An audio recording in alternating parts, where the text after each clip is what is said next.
তো চলো কোনো রকম টাইম নষ্ট না করে ডাইরেক্ট চলে আসি ক্লাসে। Practice set 4। তো প্র্যাকটিস সেট 4-এও আমরা দেখব ডাব্লিউবিসিএস মেন্সেরই কিছু প্রশ্ন। যেহেতু আমরা টার্গেট করছি পিএসসি ওরিয়েন্টেড এক্সামগুলোকে, এখন স্পেশালি সামনে আমাদের মিসেলেনিয়াস, তো এই যে প্রশ্নগুলোকে আমি চুজ করেছি সেখানে ডাব্লিউবিসিএস মেন্স থেকে প্রশ্ন চুজ করার কারণ হচ্ছে ডাব্লিউবিসিএস মেন্সের প্রশ্ন মানেই ডাইরেক্ট মনে রাখবে যে এসএসসির প্রশ্নের কপি পেস্ট। ঠিক আছে, এসএসসির প্রিলিমস বা সিজিএলের প্রিলিমস বা মেন্সের বা টিয়ার 1 বা টিয়ার 2 যে প্রশ্নগুলো থাকে সেখান থেকে কপি পেস্ট করে ডাব্লিউবিসিএস মেন্সের এখন অবধি যে প্রশ্নগুলো বানানো হয় সেগুলো জাস্ট কপি পেস্ট করা হয়। তার সঙ্গে কিছু কয়েকটা টপিক থাকে যেগুলো স্পেশালি সিজিএলে থাকে বাট ডাব্লিউবিসিএস থাকে না, কিন্তু সেটা খুবই কম মানে নেগলিজেবল বলা চলে। তো ডাব্লিউবিসিএস মেন্সের প্রশ্ন যদি আমি সলভ করে নিই তো মনে রাখবো যে আমার একদিকে যেমন পিএসসির পরীক্ষাগুলোও কভার হয়ে গেল, তো আরেকদিকে আমার এসএসসির পরীক্ষাগুলোও কভার হয়ে যাচ্ছে। ঠিক আছে, এবং সেই কারণেই আমি ডাব্লিউবিসিএস মেন্সকে টার্গেট করেছি। চলো, প্রথম প্রশ্ন কি বলা হয়েছে, a person deposited some amount in a bank and becomes ₹500 in 3 years। তাহলে কিছু টাকা সে ব্যাংকে রেখেছিল এবং সেটা 3 বছরে 500 টাকা হয়েছে। এই 500 টাকা কি না, 500 টাকা হচ্ছে সুদে মূলে, মানে হচ্ছে অ্যামাউন্ট। এখানে বলাই আছে, দেখো অ্যামাউন্ট, তাহলে 500 টাকা অ্যামাউন্ট মানে কি, principal plus SI for 3 years। 3 বছরে সিম্পল ইন্টারেস্ট প্লাস প্রিন্সিপাল যোগ করে হয়েছে কত টাকা না, 500 টাকা। এবার দেখতে পাচ্ছি সেই টাকাটাই, মানে এই প্রিন্সিপালটাই, যে টাকাটা ব্যাংকে প্রথম ডিপোজিট করেছিল সেটা 5 বছরে হয়েছে 540 টাকা। তাহলে 5 বছরের অ্যামাউন্ট কত না, 540। তাহলে সেখানেও লুকিয়ে আছে কি না, principal plus simple interest for 5 years। তাহলে যখন আমি এই দুই অ্যামাউন্টকে ডিফারেন্স নির্ণয় করব, এই দুই অ্যামাউন্টের ডিফারেন্স নির্ণয় করব, তখন আমি দেখব যে এই প্রিন্সিপাল আর প্রিন্সিপাল কী হয়ে যাবে না, ক্যান্সেল আউট হয়ে যাবে। যখন principal for 3 years and principal plus simple interest for 3 years and principal plus simple interest for 5 years, এদের দুজনের ডিফারেন্স নির্ণয় করবো, তো দেখবো কি প্রিন্সিপাল আমার কী হয়ে গেছে, ক্যান্সেল আউট হয়ে গেছে, কারণ দুই জায়গাতেই প্রিন্সিপাল সেম। তার মানে এদের ডিফারেন্স কী বেরোবে না, 3 আর 5-এর ডিফারেন্স হচ্ছে কত, 2, মানে 2 বছরের ইন্টারেস্ট বেরোবে। যখন আমি 540 মাইনাস 500 করবো, দ্যাট ইজ 40, এই 40 বেরোবে আর কিছুই নয়, SI for 2 years, SI for 2 years। এবং আমরা সবাই জানি যে সিম্পল ইন্টারেস্ট হচ্ছে খুবই একটা সিম্পল জিনিস, এবং সেই কারণে আমরা জানি কি না প্রত্যেক বছরেই ইন্টারেস্ট সেম থাকে। তাহলে 2 বছরের ইন্টারেস্ট যদি 40 টাকা হয়, তাহলে 1 বছরের ইন্টারেস্ট হবে 20 টাকা। তাহলে প্রত্যেক বছর আমি 20 টাকা করে ইন্টারেস্ট পাই। এবার আমার প্রশ্ন হচ্ছে তাহলে প্রিন্সিপাল কত। তাহলে যে কোনো একটা জায়গায় তুমি ইন্টারেস্ট নির্ণয় করে নাও, either for 3 years or 5 years।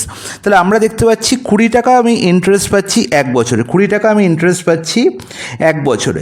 তাহলে 20 টাকা যদি 1 বছরের ইন্টারেস্ট হয়, আমি দেখতে পাচ্ছি 5 বছরের ইন্টারেস্ট কত হবে না, 5 × 20 that is 100 rupees.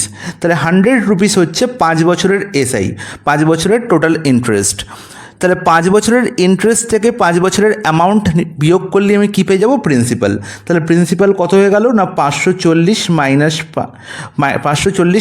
100 that is 440। তাহলে 440 টাকা আমার পেয়ে গেলাম প্রিন্সিপাল।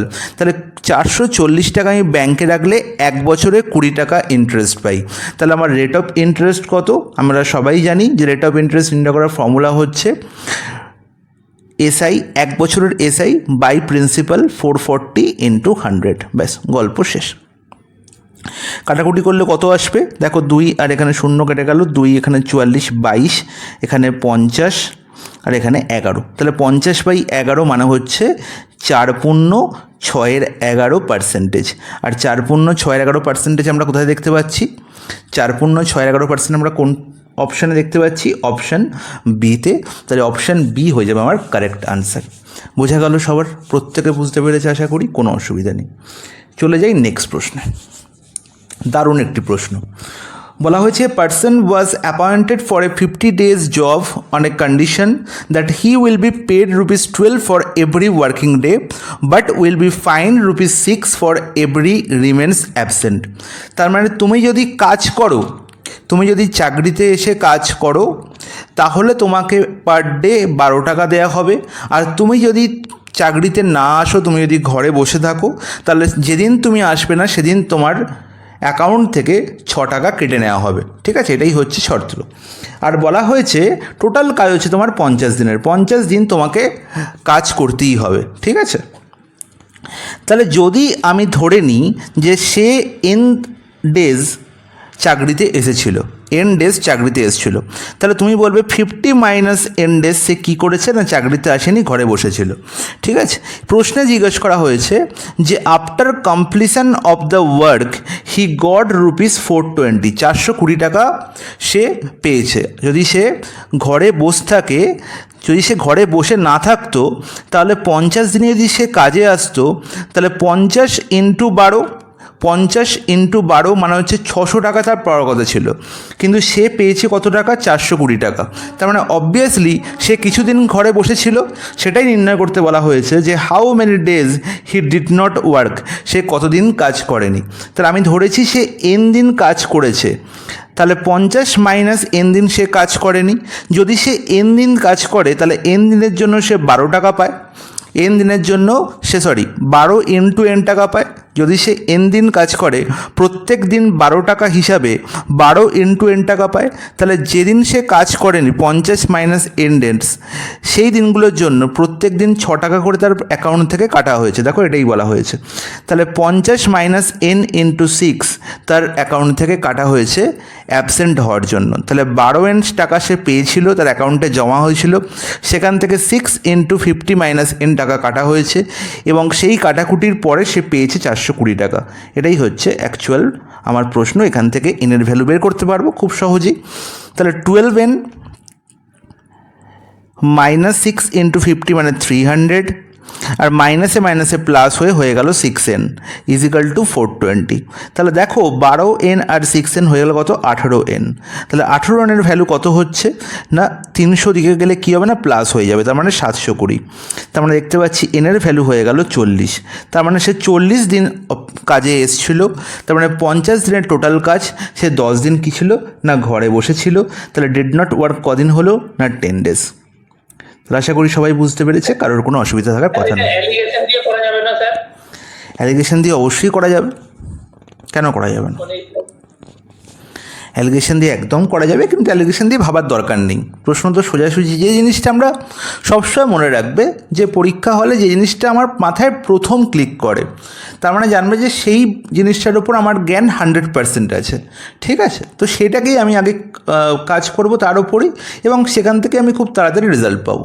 ঠিক আছে, বেশি কিছু ভাবতে যাবে না। নেক্সট প্রশ্ন, দারুণ একটি প্রশ্ন। A square lawn is bounded on 3 side by a path 4 metre wide. এবং এই প্রশ্নটি হচ্ছে পিএসসির একদম খুব ফেমাস প্রশ্ন, যেটা পিএসসি প্রায়ই জিজ্ঞেস করে থাকে যে কোনো পরীক্ষায়। ঠিক আছে, তাহলে একটা স্কোয়ার লন আছে। স্কোয়ার মানে হচ্ছে আমরা কি জানি বর্গক্ষেত্র, যার প্রত্যেকটা বাহু হচ্ছে সমান। তাহলে একটা স্কোয়ার লন, তার প্রত্যেকটা বাহুর লেন্থ আমি জানি না, বলেছে এই লনটার 3 দিক কি হয়েছে না 4 মিটার চওড়া রাস্তা দিয়ে ঘেরা আছে। এবার এই রাস্তাটা বাইরের দিকে না ভেতরের দিকে আমি কি করে বুঝবো? এই রাস্তাটা বাইরের দিকে না ভেতরের দিকে আমরা কি করে বুঝবো? আমার সেটা ডিনোট করছে এই সেন্টেন্সটি, বাউন্ডেড অন। বাউন্ডেড অন, তার মানে সবসময় বাউন্ডেড অন মানে রাস্তাটা কোথায় আছে না বাইরের দিকে আছে। তাহলে এই হচ্ছে 4 মিটারের চওড়া রাস্তা। ঠিক আছে, এটা কোন দিকে আছে না বাইরের দিকে আছে, এরকম। প্রত্যেকে বুঝতে পেরেছে, আশা করি কারোর কোনো ডাউট থাকার কথা নয়। তাহলে দেখো, আমি যদি ধরে নিই যে এই স্কোয়ার লনটির প্রত্যেকটা সাইড হচ্ছে 4a করে। কেন 4 ধরলাম তার কারণ আছে, আমি বলছি পরে। প্রত্যেকটা সাইড হচ্ছে কত? 4। আমরা জানি স্কোয়ার মানে হচ্ছে বর্গক্ষেত্রের আর প্রত্যেকটা বাহু হচ্ছে সমান। তাহলে এই যে স্কোয়ার জায়গাটির প্রত্যেকটা সাইড যদি 4a করে হয়, তাহলে আমি বলবো এই লনটির এরিয়া কত না আমরা সবাই জানি যে বর্গক্ষেত্রের এরিয়া কী করে নির্ণয় করা হয় না সাইড স্কোয়ার করে, তাই তো, বাহুর স্কোয়ার। তাহলে আমরা দেখতে পাচ্ছি এই পুরো জায়গাটার এরিয়া কত না 4a² মানে 16a²। এই পুরো জায়গাটার এরিয়া কত? 16a²। তাহলে স্কোয়ার লনের এরিয়া আমি পেয়ে গেলাম। এবারে আমরা নির্ণয় করতে বলেছি the area of the path is 7/8 that of the loan. দেখো, এই যে ভগ্নাংশটা দেখতে পাচ্ছ 7/8, এই 7/8 মধ্যেই পুরো গল্প লুকিয়ে আছে। দেখো 7/8 কার না এই স্কোয়ার লনের এরিয়ার। স্কোয়ার লনের এরিয়ার 7/8 করলে আমরা পাই পাথের এরিয়া। পাথের এরিয়া মানে হচ্ছে এই জায়গাটার এরিয়া। বোঝা গেল? এটা হচ্ছে পাথের এরিয়া। তাহলে এরিয়া অফ দ্য পাথ আমি কি বলবো? এরিয়া অফ পাথ আমি কি বলবো? 7/8 into 16a square. 7/8 into 16a square, that will be 14a square, is not it? That will be 14a square. সবাই বুঝতে পেরেছে এটুকু কথা? বলবে হ্যাঁ একদম বুঝতে পেরেছি, কোনো আপত্তি নেই। তাহলে আমি এই কারণেই, যাতে এই ভ্যালুটি ফ্র্যাকশানে না আসে, সেই কারণেই আমি যখনই দেখলাম যেখানে 7-এর 8 আছে, ভগ্নাংশের হরে বসে আছে 8, তাই জন্যেই আমি এমন সাইডের লেন্থ ধরেছি যেখানে কি হবে 8 পুরোপুরি ক্যান্সেল আউট হয়ে যাবে। তাহলে 8-এর গুণিতক যেটা পারফেক্ট স্কোয়ার নাম্বার সেটা হচ্ছে ফার্স্ট নাম্বার 16। তাহলে আমি যদি 4a ধরে নিই সাইড, তাহলে 4 ইন্টু 4 করলে আমি 16 পাবো, এবং 7/8 অফ 16 করলেই আমি কি করব না, কি হবে না ক্যান্সেল আউট হয়ে যাবে 8, এবং আমার কোনো ফ্র্যাকশন পার্ট পড়ে থাকবে না। তো এটা আমার ক্যালকুলেশনের সুবিধার জন্য আমি করেছি। তাহলে এই ট্রিক্সগুলোই বুঝতে হবে।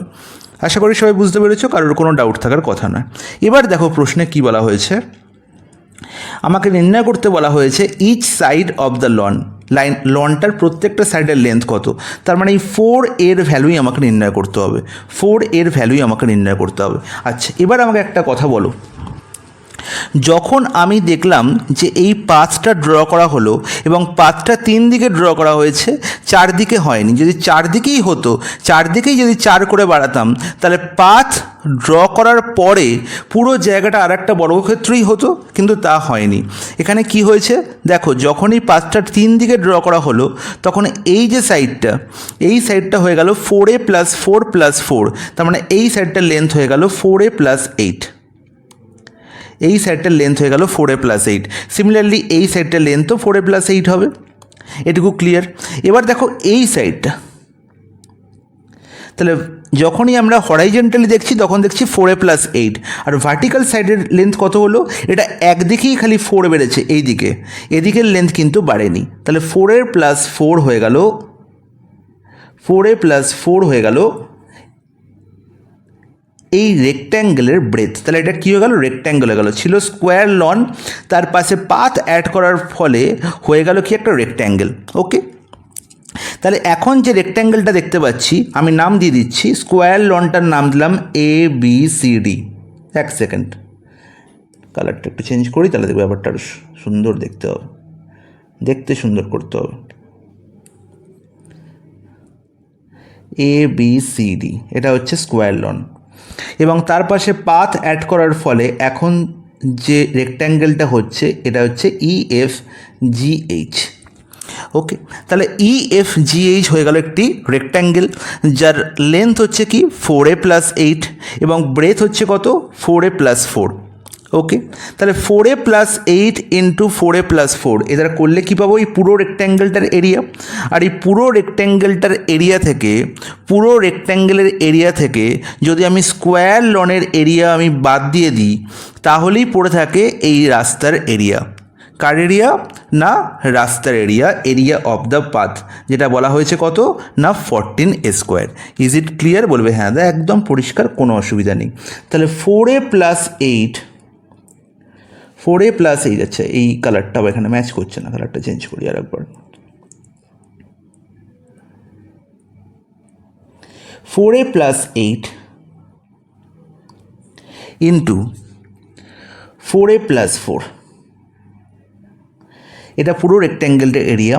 সেখান থেকে যদি আমি স্কোয়ার লনের এরিয়া মানে 16a স্কোয়ার বাদ দিয়ে দিই, পড়ে থাকে কত? 14a square. পড়ে থাকে কত? 14a square. Is it clear guys? বলবে হ্যাঁ একদম ক্লিয়ার, কোনো অসুবিধা নেই। তাহলে এবার দেখো তো সহজে অঙ্ক হয়ে গেল। দেখো এখানে 4a স্কোয়ার আর 4a স্কোয়ার, 4a স্কোয়ার আর 4a ইন্টু 4a করলে কত হবে? 16a square, 16a square. তাহলে সেই 16 স্কোয়ার অলরেডি ক্যান্সেল আউট হয়ে গেল, সেই 16 স্কোয়ার অলরেডি ক্যান্সেল আউট হয়ে গেল। ঠিক আছে, এবার বাকি কি পড়ে থাকে? বাকি এখানে দেখতে পাচ্ছি 4a ইন্টু 4 মানে হচ্ছে 16a, আর এখানে থাকছে আমি কত না 8 ইন্টু 4a মানে 8 32a, ঠিক আছে। তা তোমরা এখানে এটাকে একবারই করে নিতে পারো। এখানে কত না 4a ইন্টু 4 করলে আমি 16a, আর এখানে দেখতে পাচ্ছি 8 ইন্টু 4 মানে 32a, তাহলে 16a প্লাস 32a মানে হচ্ছে 48a দেখতে পাচ্ছি, 48a। আর কি দেখতে পাচ্ছি না এখানে দেখতে পাচ্ছি 8 4 32 plus 32 is equal to 14a square. Is it clear guys? এটুকু সবার পরিষ্কার? কারোর কোনো ডাউট আছে? এতক্ষণ যা করেছি তার মধ্যে কারোর কোনো ডাউট আছে?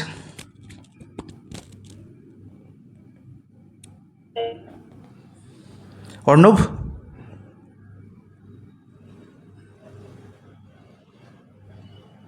স্যার আমার তো সব সূত্রগুলো মুখস্থ নেই, যার ফলে আমাকে একটু অসুবিধা হচ্ছে। আমি তো সূত্র কিছু বলিনি এখানে।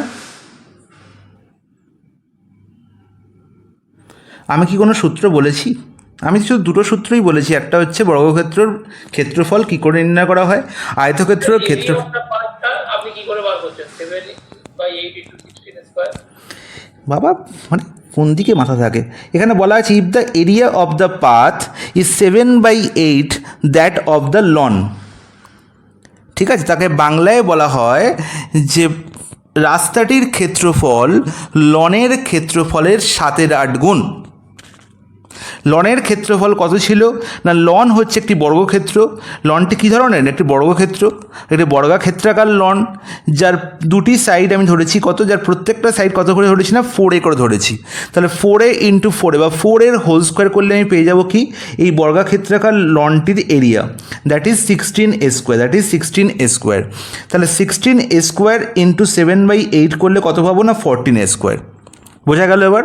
তাহলে 14a স্কোয়ার কার হলো না এরিয়া অফ দ্য পাথ হয়ে গেল। Is it clear now Arnab? Is it clear now? হ্যাঁ হ্যাঁ হ্যাঁ। তাহলে এবার আমি কি করছি না আমাকে আলটিমেট নির্ণয় করতে হবে 4 লেন্থ। ওকে, আমি কি করে পাবো এই পাথটির এরিয়া যে 14a স্কোয়ার? আমি এটা পেলাম কি করে না এখানে সেন্টেন্সে বলা আছে এই উক্তিটি, তাই জন্য পেলাম। যদি না বলা থাকতো তাহলে আমি কি করে পেতাম না এই পুরো আয়তক্ষেত্রকার যে জায়গাটা সেখান থেকে যদি এই বর্গক্ষেত্রটা বাদ দিয়ে দিতাম তাহলেই পড়ে থাকতো বাকিটা হচ্ছে পাথ। এবার বোঝা গেল? তাই জন্যই আমি কি করলাম না আয়তক্ষেত্রটার আলটিমেট লেন্থ আর ব্রেথ পেয়ে গেলাম না 4a হচ্ছিল বর্গক্ষেত্রাকার জায়গাটার লেন্থ, বাকি দুদিকে 4 করে বৃদ্ধি পেয়েছে, তাহলে 4 + 4 8 বৃদ্ধি পেয়েছে। তাহলে আলটিমেট এই আয়তক্ষেত্রের লেন্থ হয়ে গেল 4a + 8 এবং ব্রেথ হয়ে গেল 4a + 4। তাহলে 4a + 8 ইন্টু 4a + 4 করলে পেয়ে যাব আয়তক্ষেত্রের এরিয়া। আয়তক্ষেত্রের এরিয়ার ফর্মুলা কি না লেন্থ ইন্টু ব্রেথ, তাই তো? দৈর্ঘ্য ইন্টু প্রস্থ করলে আমরা আয়তক্ষেত্রের এরিয়া পাই। এবার কি করব না এই পুরো জায়গাটার এরিয়া থেকে বর্গক্ষেত্রের এরিয়া বাদ দিলেই পড়ে থাকবে কি না এরিয়া অফ দ্য পাথ। তাহলে 4a into 8 into 4a + 4 minus 16a square, 16a square কি না area of the lawn is equal to area of the path, that is 14a square. Is it clear? হ্যাঁ স্যার। এবার বলো এই যে গল্পটি দেখতে পাচ্ছি এই গল্পটিতে আমরা কি করব? এবার এখান থেকে আমরা কি করতে পারি না এখান থেকে একটা কাজ করতে পারি, সেটা হচ্ছে প্রত্যেকটা জায়গা থেকে 2 কমন যাচ্ছে, 2কে কেটে উড়িয়ে দাও। তার মানে 24a আর এখানে দেখতে পাচ্ছি কত 16 ইজিক্যাল টু 7a স্কোয়ার। এরপরে তুমি এখানে একটা দ্বিঘাত সমীকরণ দেখতে পাচ্ছ যেখান থেকে তোমরা এর ভ্যালু নির্ণয় করতে পারবে। আর একটা কাজ করতে পারো, সেটা হচ্ছে তোমরা ভ্যালু পুট করে নিতে পারো। আর একটা কাজ তোমরা এখানে করতে পারো, সেটা হচ্ছে এখানে 16 এর ভ্যালু 16 পুট করে তোমরা অ্যাকচুয়ালি দেখতে পাচ্ছ 4a ইজিক্যাল টু 16 হবে। 4 এর ভ্যালু 16, তার মানে এর ভ্যালু হচ্ছে 4। তাহলে এখানে এর ভ্যালু 4 পুট করে দেখো তো এই সমীকরণটি স্যাটিসফাই করছে কিনা, এই সমীকরণটি স্যাটিসফাই করছে কিনা 4 পুট করে। আরে এর ভ্যালু 4 হলে 4 স্কোয়ার 16 হয়, 16 ইন্টু 7 করলে হয় 112। এখানে দেখতে পাচ্ছি 24 ইন্টু 4 96, 96 প্লাস 16 করলে হচ্ছে 112। এতে দেখার মানে এতক্ষণ সময় লাগার কী আছে? বোঝা যাচ্ছে? প্রত্যেকে বুঝতে পেরেছে গল্প? আর না হলে পাতি বাংলা ভাষা তোমরা এখানে করতে থাকবে এরকম 7a square minus 24a plus 16 is equal to হচ্ছে 0। ঠিক আছে? তাহলে 16 ইন্টু 7 16 ইন্টু 7 করলে হয় 112। তাহলে 24কে এমন দুটো সংখ্যার যোগফল বা বিয়োগফল আকারে লিখতে হবে যাতে আমার গুণফল হয় 112, তাই তো? তাহলে 24কে আমি কী কী সংখ্যা এরকম লিখতে পারি? আমি বলবো যে দাদা আপনি এখানে করতে পারেন একটা কাজ, যে 16 ইন্টু 7 আছে, 16 ইন্টু 7 আছে, তাহলে এখান থেকে আমি কী করতে পারি? এখানে আমি 7 এখান থেকে 4 নিয়ে নিই, তাহলে 4 ইন্টু 28 করতে পারি। বলবে হ্যাঁ দাদা একদম করতে পারেন। তাহলে 28 ইন্টু 4 করলেও যা হয়, 16 ইন্টু 7 করলেও 4, 16 ইন্টু 7 করলেও তাই হয়। তাহলে এবার আমি লিখতে পারেন যে 7a square minus 28a plus 4a is minus plus 16 is equal two 0। Sorry, এটা মাইনাস 16 হবে।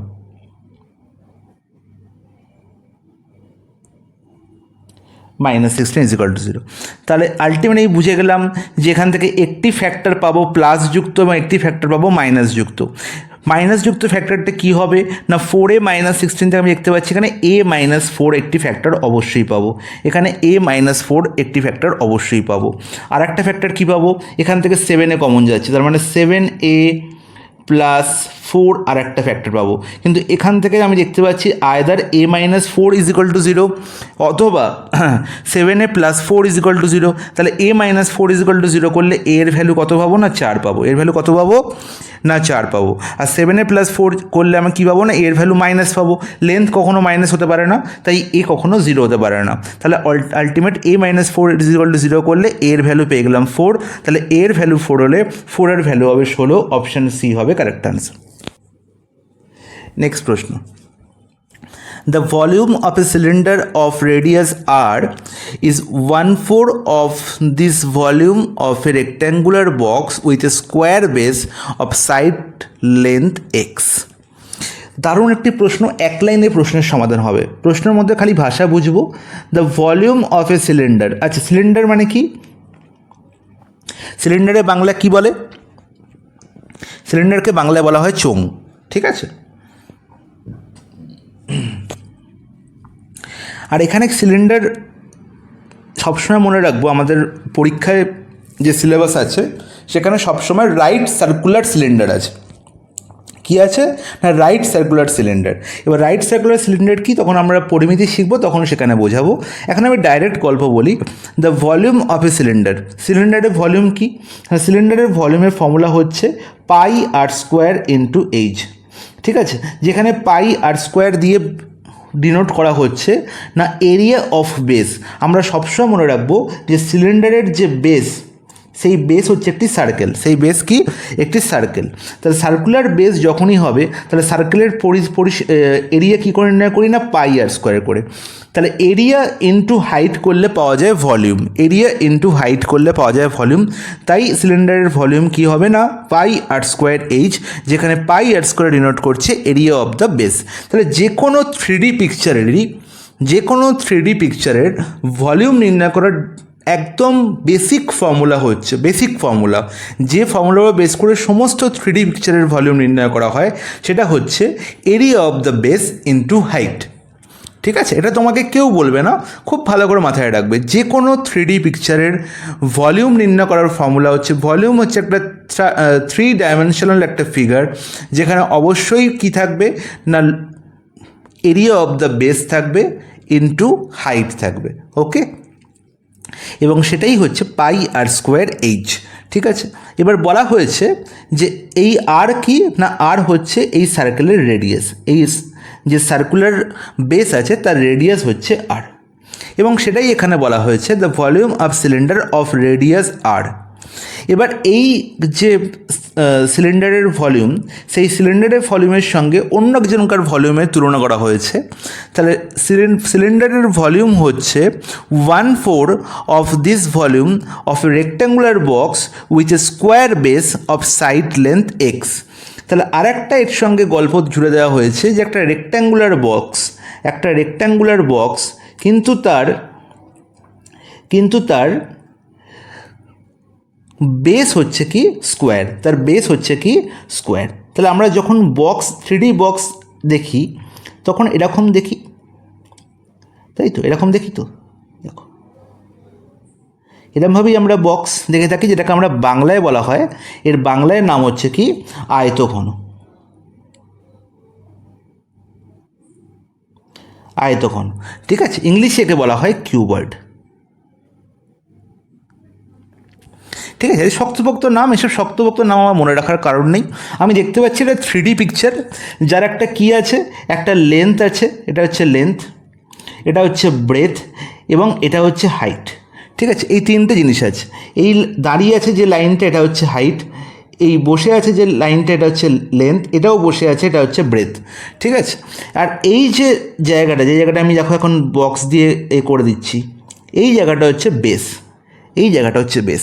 তাহলে প্রত্যেকটা আয়তঘন বা প্রত্যেকটা কিউবয়েড বা প্রত্যেকটা 3D পিকচারে আমি বলেছি কি ভলিউম কী করে নির্ণয় করা হয় না বেস এরিয়া ইনটু হাইট। আর এখানে বেসটা বলা হয়েছে কীরকম না স্কোয়ার বেস, বেসটা কীরকম স্কোয়ার বেস, তার মানে লেন্থ এবং ব্রেথ হচ্ছে ইকুয়াল, তার মানে দৈর্ঘ্য এবং প্রস্থ হচ্ছে ইকুয়াল কার না এই পুরো কিউবয়েড বা আয়তঘনটার বা যেটা রেক্ট্যাঙ্গুলার বক্স বলা হয়েছে তার বেস, তার বেসটা কী ধরনের না স্কোয়ার, এবং যার লেন্থ বলা হয়েছে এক্স, তার মানে এলও এক্স এবং ব্রেথও এক্স। তার মানে এই যে রেক্ট্যাঙ্গুলার বক্স তার যে বেস, তার এরিয়া কত হলো, বেসের এরিয়া হয়ে গেল x into x, that is x square, that is x square. তাহলে এর ভলিউম কী হবে, এর ভলিউম হবে কি বললাম না area of base into height, তাহলে এরিয়া অফ বেস কী হয়ে গেল না এক্স স্কোয়ার, আর হাইট কী হবে না এইচ। তাহলে গল্প বেরিয়ে গেল যে এই রেক্ট্যাঙ্গুলার বক্স বা দেশলাইয়ের বাক্সও বলতে পারি, রেক্ট্যাঙ্গুলার বক্স মানে আদর্শ আয়তঘনর একটি উদাহরণ হচ্ছে দেশলাইয়ের বাক্স বলতে পারো, বা তোমাদের ঘর তৈরি করার জন্য যে ইট লাগে সেটাকেও বলতে পারো। ঠিক আছে, তাহলে এর যে ভলিউম বেরোলো, ভলিউম কত হলো না এক্স স্কোয়ার ইন্টু এইচ। এবার বলা হলো যে the volume of a cylinder of radius r is 1/4 of this volume of a rectangular box with a square base of side length x. তাহলে এই যে ভলিউমটা পেলাম সিলিন্ডারের, সেটা আলটিমেট কি না এই যে ভলিউম আয়তঘন বা রেক্ট্যাঙ্গুলার বক্সটার তার 1/4, তাহলে pi r square h is equal to 1/4 into x square h. এবার কি বলা হলো না if the cylinder and the box have equal height, যদি সিলিন্ডার এবং বক্সের হাইট ইকুয়াল হয়, তাই জন্যই আমি দেখো এখানেও এইচ স্মল এইচ ডিনোট করেছি, এখানেও আমি স্মল এইচ ডিনোট করেছি। অ্যাকচুয়ালি এটাকে H1 আর H2 বলা উচিত ছিল, কারণ যেহেতু দুজনকার হাইট সেম কিনা আমি জানতাম না, কিন্তু অঙ্কটি আমি এখানে আগেই দেখে নিয়েছিলাম, তো আমি বুঝে গেছিলাম যে এখানে দুজনকারই হাইট সেম, তাই H1 আর H2 না লিখে আমি ডাইরেক্ট দুজনকে আমি এইচ লিখে দিয়েছি, তার মানে কি এদের সমান করে দিয়েছি। আর যখন এদের সমান দেখতে পাচ্ছি তখনই আমি এদের কী করতে পারি, ক্যান্সেল আউট করে দিতে পারি, তার মানে এইচ ক্যান্সেল আউট হয়ে গল্প হয়ে গেল। নির্ণয় করতে হবে কি what is the value of r in terms of x, r এর ভ্যালু নির্ণয় করতে হবে এক্সের টার্মে। তাহলে এখানে দেখতে পাচ্ছি পাই আর স্কোয়ার সমান 1/4 এক্স স্কোয়ার, তাহলে আর ইজিক্যাল টু কী হবে বা আর স্কোয়ার ইজিক্যাল টু কী হবে, আমি বলবো এক্স স্কোয়ার বাই 4 পাই। কারোর কোনো ডাউট আছে বলবো না দাদা কোনো ডাউট নেই। তাহলে r square is equal to x square by 4 pi হলে আর এর ভ্যালু কী হয় বলে ফেলো, তাহলে আর এর ভ্যালু কী হয় বলে ফেলো, তাহলে আর এর ভ্যালু আমি কি বলবো না আর স্কোয়ার যদি এক্স স্কোয়ার বাই 4 পাই হয়, তাহলে আর এর ভ্যালু হবে root over of x square by 4 pi. আর এখানে দেখতে পাচ্ছি এক্স স্কোয়ারের রুট করলে বাইরে বেরিয়ে আসবে এক্স, আর 4 পাইয়ের রুট করলে 4-এর রুট করলে বেরিয়ে আসবে কত 2, আর পাইয়ের তো রুট করা যাবে না, তাহলে x/2 রুট পাই। তাহলে x/2 রুট পাই কোথায় কোন অপশানে দেখতে পাচ্ছি না অপশান বিতে, অপশান বি হয়ে যাবে correct answer. Any doubt guys, কারোর কোনো ডাউট আছে? আপনি যখন বলছেন স্যার সুন্দর তো বুঝতে পারছি, এরপরে দিকে কিভাবে করবো নিজে তো করতেই হবে, আমি তো পরীক্ষায় গিয়ে অঙ্কটা করবো না।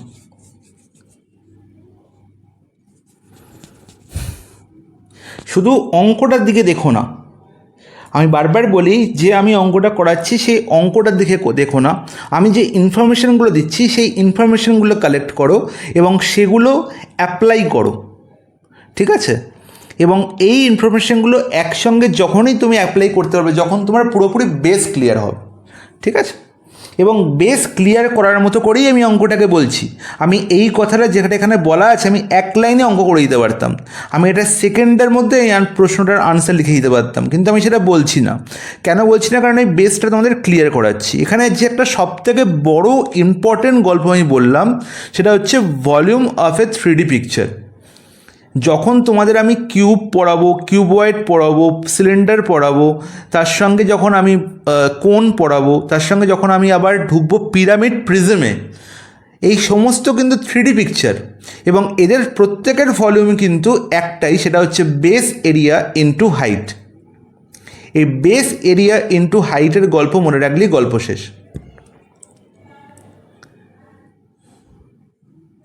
বোঝা গেছে? হ্যাঁ স্যার।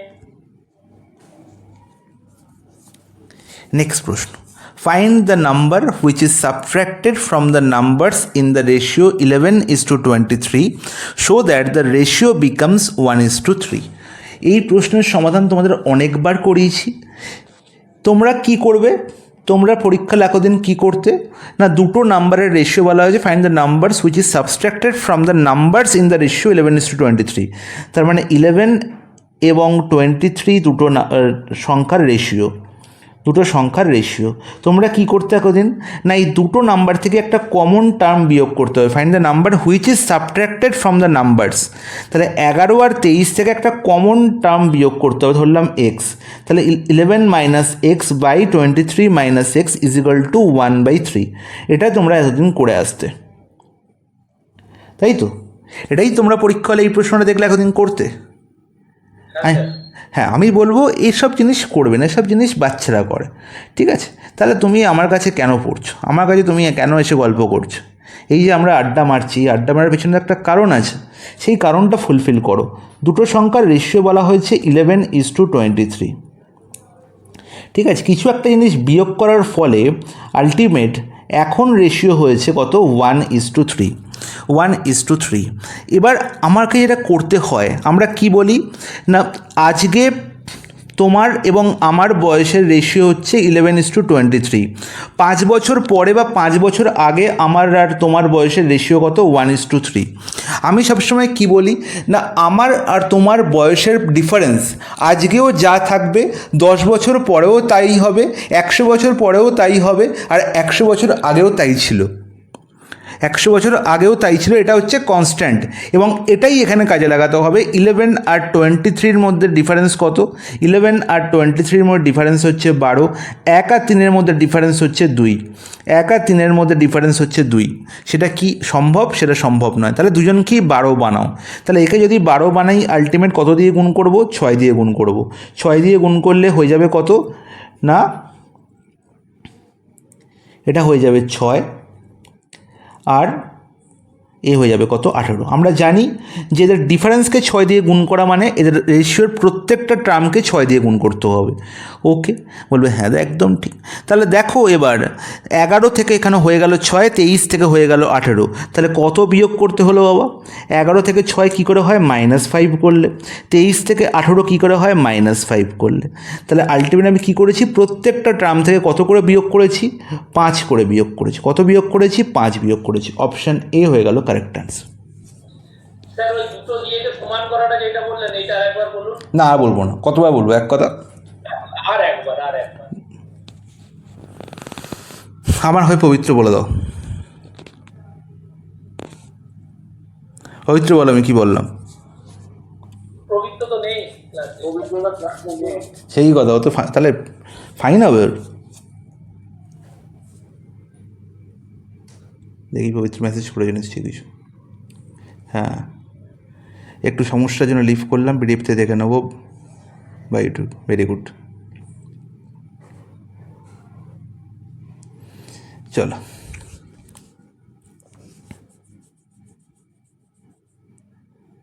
বলার চেষ্টা করবো।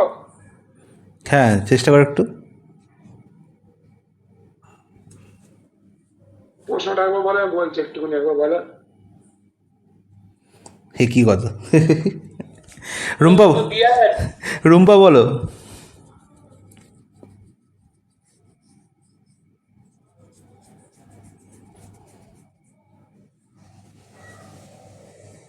রুম্পা অর্ণবের প্রশ্ন উত্তর দাও। Rumpa leave sir. সবাই ভয় পালিয়ে যাচ্ছে নাকি, কি অবস্থা?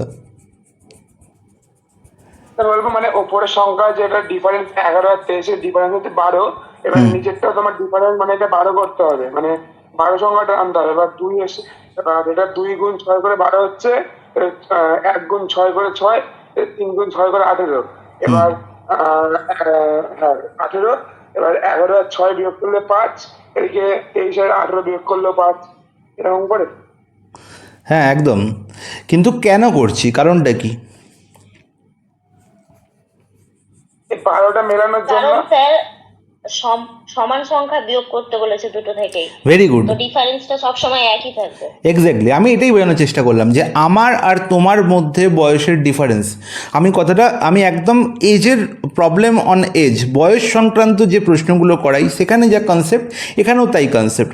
বলেছে find the number which is subtracted from the numbers in the ratio. তাহলে দুটো নাম্বার থেকেই একই সংখ্যা বিয়োগ করতে হবে। তার মানে একই সংখ্যা বিয়োগ করা মানে কি, মানে তোমার আমার বয়সের গ্যাপকে সমান করা। Is it clear? দুটো টার্ম থেকেই একই সংখ্যা বিয়োগ করা, এর মানে তোমার আর আমার বয়সের যে গ্যাপটাকে সমান করা। ঠিক আছে, এটাই হচ্ছে মেন গল্প। তাহলে আজকেও তোমার আমার বয়সের মধ্যে যা ডিফারেন্স, 10 বছর পরেও তাই ডিফারেন্স থাকবে, 100 বছর পরেও তাই ডিফারেন্স থাকবে। সেই ডিফারেন্সকে সমান করলেই গল্প শেষ। বোঝা গেছে?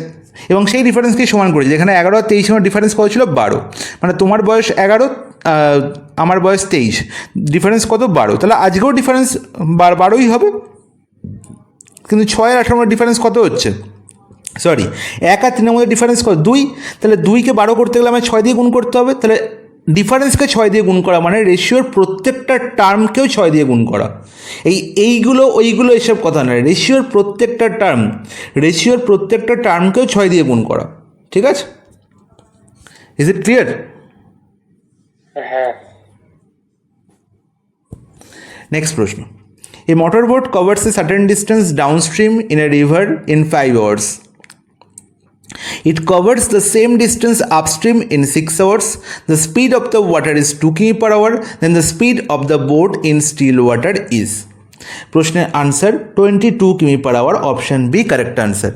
ঠিক আছে, অপশান বি কারেক্ট আনসার। যখন আমি এই ধরনের প্রশ্ন করতাম তখন আমি এই প্রশ্নটা দেখেই উত্তরে দাগ দিতাম যে অপশান বি হবে কারেক্ট আনসার। কেন করতাম, কী করে করতাম সেটা বলি। দেখো, a motorboat covers a certain distance downstream in a river in 5 hours। তাহলে যখন ডাউনস্ট্রিমে যাচ্ছে, ডাউনস্ট্রিমে তার টাইম লাগছে কত? ডাউনস্ট্রিমে তার টাইম লাগছে তো 5 ঘন্টা। এবার যখন সেই সেম ডিস্টেন্সে আপস্ট্রিমে যাচ্ছে তখন টাইম লাগছে কত? 6 ঘন্টা। Time, speed and distance chapter আমি তোমাদের টোটাল 10টা ক্লাসে শেষ করেছি, 10টা ক্লাস। সেখানে প্রত্যেকটা ক্লাসে আমি তোমাদের চিল্লে বলেছি যে যখন ডিস্টেন্স সেম হবে তখন টাইম রেশিওকে উল্টে দিলেই আমি পেয়ে যাই কি? Speed ratio. টাইম রেশিও বলা হয়েছে 5:6, তার মানে স্পিড রেশিও হবে কত? 6:5। এটা কি তোমরা এখনও অবধি বলতে পারছো? জোর গলায় বলবে হ্যাঁ একদম বলতে পারছি, কোনো অসুবিধা নেই। তাহলে স্পিড রেশিও পেলাম 6:5। কার স্পিড রেশিও? ডাউনস্ট্রিমের স্পিড এবং আপস্ট্রিমের স্পিড। কার স্পিড? না বোটের স্পিড। ওকে, এবার আমরা সবাই জানি যে ডাউনস্ট্রিমের স্পিড জানা থাকলে এবং আপস্ট্রিমের স্পিড জানা থাকলে সেখান থেকে আমি বোট এবং স্ট্রিমের স্পিড খুব সহজেই পেতে পারি। আর যখন স্পিড পেতে পারি রেশিও পেতে পারি। রেশিও কী পাবো? না বোট প্লাস স্ট্রিম বাই 2 করার দরকার নেই, boat plus stream by is to boat minus stream, তাই তো? হ্যাঁ কি না? সরি, এখানে বোট প্লাস স্ট্রিম কেন করলাম?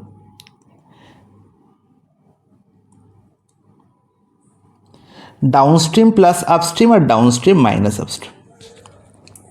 আমরা কি জানি? যদি ডাউনস্ট্রিমের স্পিড জানা থাকে আর আপস্ট্রিমের স্পিড জানা থাকে তাহলে বোটের স্পিড কি হয়? না ডাউনস্ট্রিম প্লাস আপস্ট্রিম বাই 2, এবং স্ট্রিমের স্পিড করে পাই না ডাউনস্ট্রিম মাইনাস আপস্ট্রিম বাই 2। তাই তো ডাউনস্ট্রিমের স্পিড অলওয়েজ গ্রেটার দ্যান আপস্ট্রিমের স্পিড, এটা তো সবসময় জানি। তাহলে ডাউনস্ট্রিমের স্পিডের সঙ্গে আপস্ট্রিমের স্পিড যোগ করে 2 দিয়ে ভাগ করলে আমরা বোটের স্পিড পাবো। ডাউনস্ট্রিমের স্পিড থেকে আপস্ট্রিমের স্পিড বিয়োগ করে 2 দিয়ে ভাগ করলে আমরা স্ট্রিমের স্পিড পেয়ে যাব। এই গল্পটা একদম যেন প্রত্যেকের মাথায় ঢুকে যায়। তাহলে যখন এদের রেশিও নির্ণয় করব তখন এই নিচের 2-এর কোনো প্রয়োজন নেই। তাহলে বোট আর স্ট্রিমের স্পিডের রেশিও কী হবে না, down plus up is to down minus up. Is it clear? বলবে হ্যাঁ একদম ক্লিয়ার। তাহলে ডাউন প্লাস আপ করলে কি হবে, ডাউন প্লাস আপ করলে হবে 6 + 5 11, আর 6 - 5 হচ্ছে 1।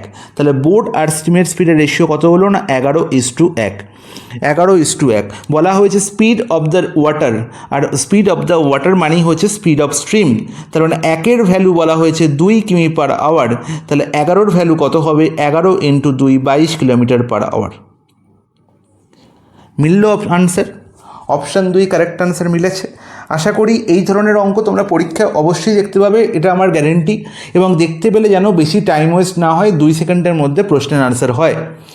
যখনই ডাউনস্ট্রিমের টাইম এবং আপস্ট্রিমের টাইম দেওয়া আছে, টাইম দেখবো তাকে উল্টো করে দেবো, স্পিডের রেশিও পেয়ে যাব ডাইরেক্ট। 5 আওয়ার্স বলা হয়েছে, কোথায় সময় লাগে না, ডাউনস্ট্রিমে। আপস্ট্রিমে সময় লাগছে 6 আওয়ার্স। তাহলে 5:6 হচ্ছে টাইম রেশিও, তাহলে 6:5 হবে এদের স্পিড রেশিও। তাহলে 6:5 যখনই ডাউনস্ট্রিমের আপস্ট্রিমের স্পিড পেয়ে গেলাম, আমি মুখে মুখেই করবো, 6 + 5 যোগ করে 11 হয়ে যাবে বোটের স্পিড, আর 6 - 5 হবে 1 হয়ে যাবে স্ট্রিমের স্পিড। তাহলে 11:1 হয়ে গেল বোট আর স্ট্রিমের রেশিও, স্পিড রেশিও। তাহলে 1-এর ভ্যালু বলা হয়েছে 2, তাহলে 11-র ভ্যালু কত হবে, 22। Is it clear guys? Yes sir.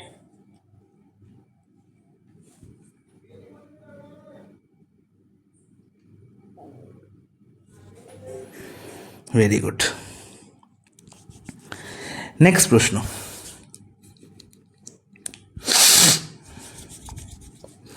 three friends start a partnership business with capital rupees 5,000, 6,000 and 7,000 respectively. After 1 year they found a loss of rupees 1800. খুব ভালো কথা। তাহলে 3জন বন্ধু তাদের কি করেছে না, পার্টনারশিপ বিজনেস চালু করেছে, পানবিড়ির বিজনেস। ঠিক আছে, কত না 5,000, 6,000 এবং 7,000 ক্যাপিটাল দিয়ে। ঠিক আছে, এবং সেই বিজনেস যারা করছে 3জন বন্ধু, তাদের মধ্যে একজন হচ্ছে আমাদের শুভনীল বাবু আছেন। ঠিক আছে, তাহলে 5,000, 6,000, 7,000 টাকা দিয়ে বিজনেস শুরু করেছে। চাকরি বাকরিতে কিছু পাবে না, চলো বিজনেস শুরু করি, কোনো ব্যাপার না। বলছে after 1 year they found a loss of rupees 1800। এবং এই কথাটার মানে এটাই বোঝা যাচ্ছে যে সুব্রনীল বাবু আমার কাছে অঙ্ক ভালো করে শেখেনি, তাই সে 1 বছর পরে কী করেছে না, লস করে ফেলেছে। কারণ সে পার্টনারশিপ বিজনেসের অঙ্ক তো শেখেনি, সে কী করে লাভ করবে, এবং সে জল মেশাতেও শেখেনি। তাই জন্য সে কী করেছে না, 1 বছর পরে 1800 টাকা লস করে ফেলেছে। খুব ভালো কথা। এবার বলছে to keep the capital same they decided to share the loss among themselves in the ratio of their capital. তাহলে এখানে এই যে স্টেটমেন্টটা বলা আছে বাবা, এই স্টেটমেন্টটা অ্যাকচুয়ালি পার্টনারশিপ বিজনেসের কি বলা হয়েছে, রুল বলা হয়েছে। পার্টনারশিপ বিজনেসের রুল এটাই যে যা আমার প্রফিট হবে বা যা আমার লস হবে সেটা আমি সবসময় আমাদের নিজেদের মধ্যে ডিস্ট্রিবিউট করব। কোন রেশিওয়ে না, আমাদের ক্যাপিটাল রেশিওয়ে, বা আমরা যে পরিমাণ টাকা ইনভেস্ট করেছি সেই ইনভেস্টমেন্টটা যত পরিমাণ টাইমের জন্য ইনভেস্ট করেছি সেই টাইম ইনটু ক্যাপিটাল করে ইনভেস্টমেন্ট রেশিও যেটা হবে সেই রেশিওতে আমরা নিজেদের মধ্যে প্রফিট এবং লস ডিস্ট্রিবিউট করব। Is it clear guys? বলবে হ্যাঁ একদম ক্লিয়ার। তাহলে বলেছে তারা প্রত্যেকে কত টাকা করে শেয়ার করবে। তাহলে এখানে দেখতে পাচ্ছি 5,000, 6,000, 7,000 এই প্রত্যেকটা টাকাই কিন্তু 1 বছরের জন্যই ইনভেস্ট ছিল। এই প্রত্যেকটা টাকা 1 বছরের জন্যই ইনভেস্ট ছিল। কেউ তার প্রফিট কি করেনি, কেউ তার ইনভেস্টমেন্ট কি করেনি না, উইথড্র করেনি, তুলে নেয়নি। তাই 5,000, 6,000, 7,000 তার মানে প্রত্যেকটা থেকে 3টে করে শূন্য আমি যদি অমিট করে দিই তাহলে 5:6:7 হয়ে যাবে তাদের কি, ইনভেস্টমেন্ট রেশিও। তাহলে এই ইনভেস্টমেন্ট রেশিওই ইজ ইকুয়াল টু কী হবে, profit ratio or loss ratio. মানে যে রেশিওতে তারা নিজেদের মধ্যে প্রফিট বা লস কী করবে, শেয়ার করে নেবে। তাহলে 5 + 6 + 7 করলে কত হয়, 7 × 5 = 12, 6 = 18, আর 18-র ভ্যালুই বলা হয়েছে টোটাল। এটা হচ্ছে টোটাল লস। এই যে 5 + 6 + 7 করলাম না, এর মানে হচ্ছে 5 + 6 + 7 যোগ করলে কত হবে? 18 হবে। তার মানে যদি 18 টাকা লস হয়, যদি 18 টাকা লস হয়, তার মধ্যে প্রথমজন নেবে 5 টাকা, দ্বিতীয়জন নেবে 6 টাকা এবং তৃতীয়জন নেবে 7 টাকা। তাহলে 18-র ভ্যালু বলা হয়েছে 1800। কত গুণ? 100 গুণ। তাহলে 5কে 100 গুণ করলে কত হবে? 500। 6কে 100 গুণ করলে হবে 600, 7কে 100 গুণ করলে 700। তাহলে এই হচ্ছে তাদের শেয়ার। কিসের শেয়ার? না, লসের শেয়ার। 500, 600, 700 কোথায় দেখতে পাচ্ছি? অপশান ডিতে। তাহলে এত কিছু করার দরকার ছিল না।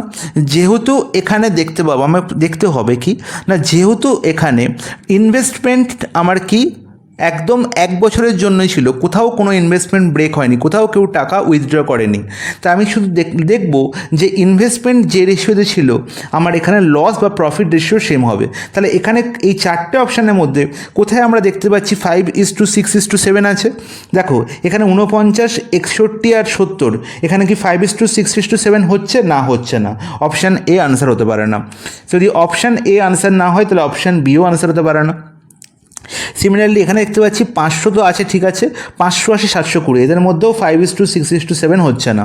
তাহলে একমাত্র অপশান ডি, যেখানে 5:6:7 হচ্ছে, কী রেশিও? না, তাদের লস বা প্রফিট রেশিও।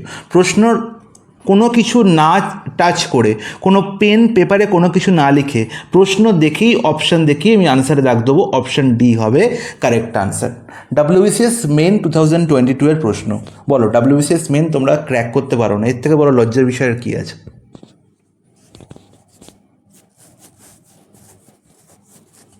কী অর্ণব, আমি বলেছিলাম না, মনে পড়ে? কি বলেছিলেন বলুন তো স্যার, এটা তো ভুলে গেছি। তুমি বলেছিলে না 3 ঘন্টায় এই প্রশ্নগুলো সলভ করা যায় না? আমি বলেছিলাম যে এই প্রশ্নগুলো 1 ঘন্টার মধ্যে সলভ করে দেওয়া যায়। সেটা তো আপনি পারবেন, তুমিও পারবে। ওয়াই? রূপা 1.5 ঘন্টাই পারবে।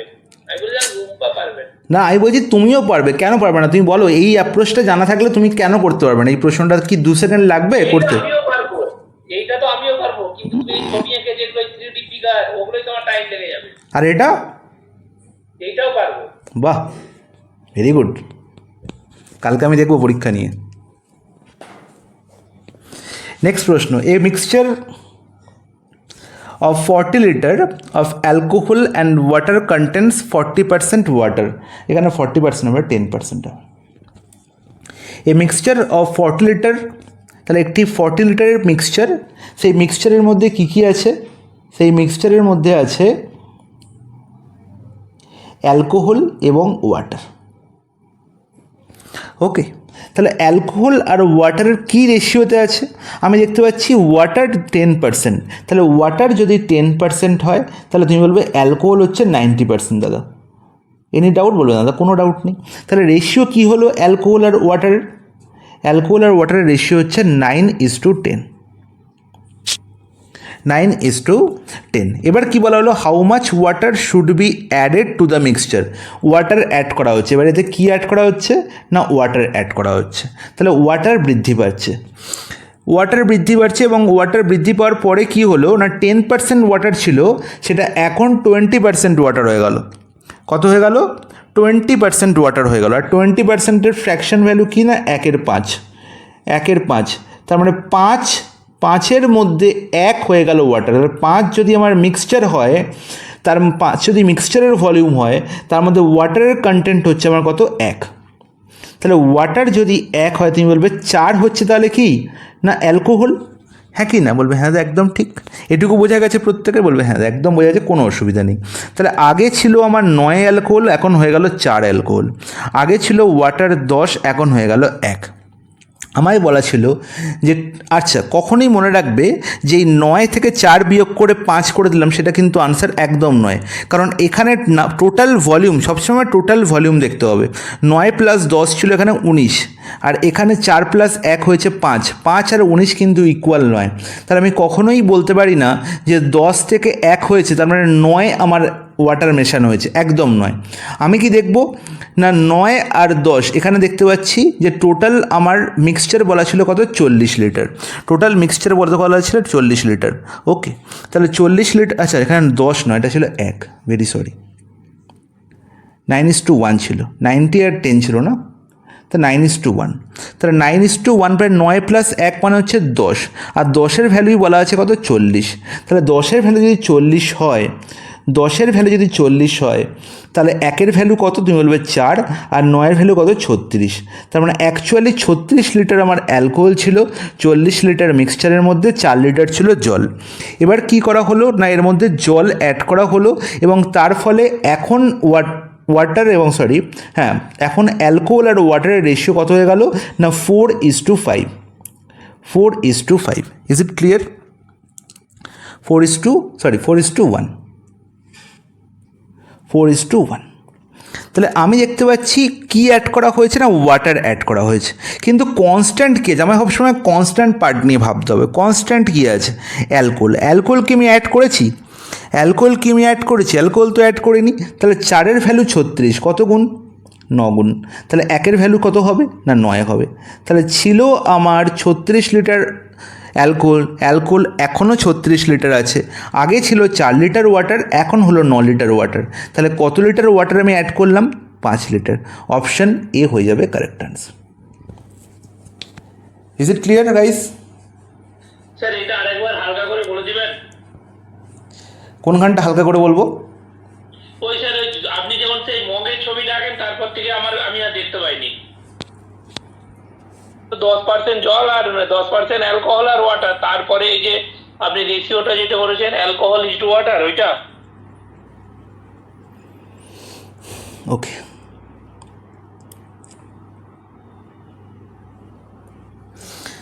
বলছে mixture of 40 litre of alcohol and water contains 10% water. ঠিক আছে, তাহলে একটা মিক্সচার আছে, সেই মিক্সচারের মধ্যে কি আছে না অ্যালকোহল আছে এবং ওয়াটার আছে। মিক্সচারের মধ্যে কি আছে? অ্যালকোহল আছে এবং ওয়াটার আছে। বলা হচ্ছে টোটাল মিক্সচার মানে 100% মিক্সচার। তাহলে সেই 100% মিক্সচারের মধ্যে বলছে 10% ওয়াটার আছে। তাহলে 10% যদি ওয়াটার হয় তাহলে 90% হচ্ছে অ্যালকোহল। এটুকু ক্লিয়ার? বলবে হ্যাঁ একদম ক্লিয়ার। তাহলে 90:10 হয়ে যাবে আমার অ্যালকোহল আর ওয়াটারের কি রেশিও। তাহলে অ্যালকোহল আর ওয়াটারের রেশিও হয়ে গেল 90:10 মানে হচ্ছে 9:1। 9:1। তাহলে 9:1 মানে 9 প্লাস 1 যোগ করলে হয় 10। তাহলে এই 10টা কি? এই 10টা হচ্ছে ভলিউম অফ মিক্সচার, যেটা বলা হয়েছে কত 40 লিটার। তাহলে 10-এর ভ্যালু যদি 40 হয় তাহলে 1-এর ভ্যালু কত হবে 4 লিটার, আর 9-এর ভ্যালু কত হবে 36 লিটার। Is it clear? বলবে হ্যাঁ একদম ক্লিয়ার।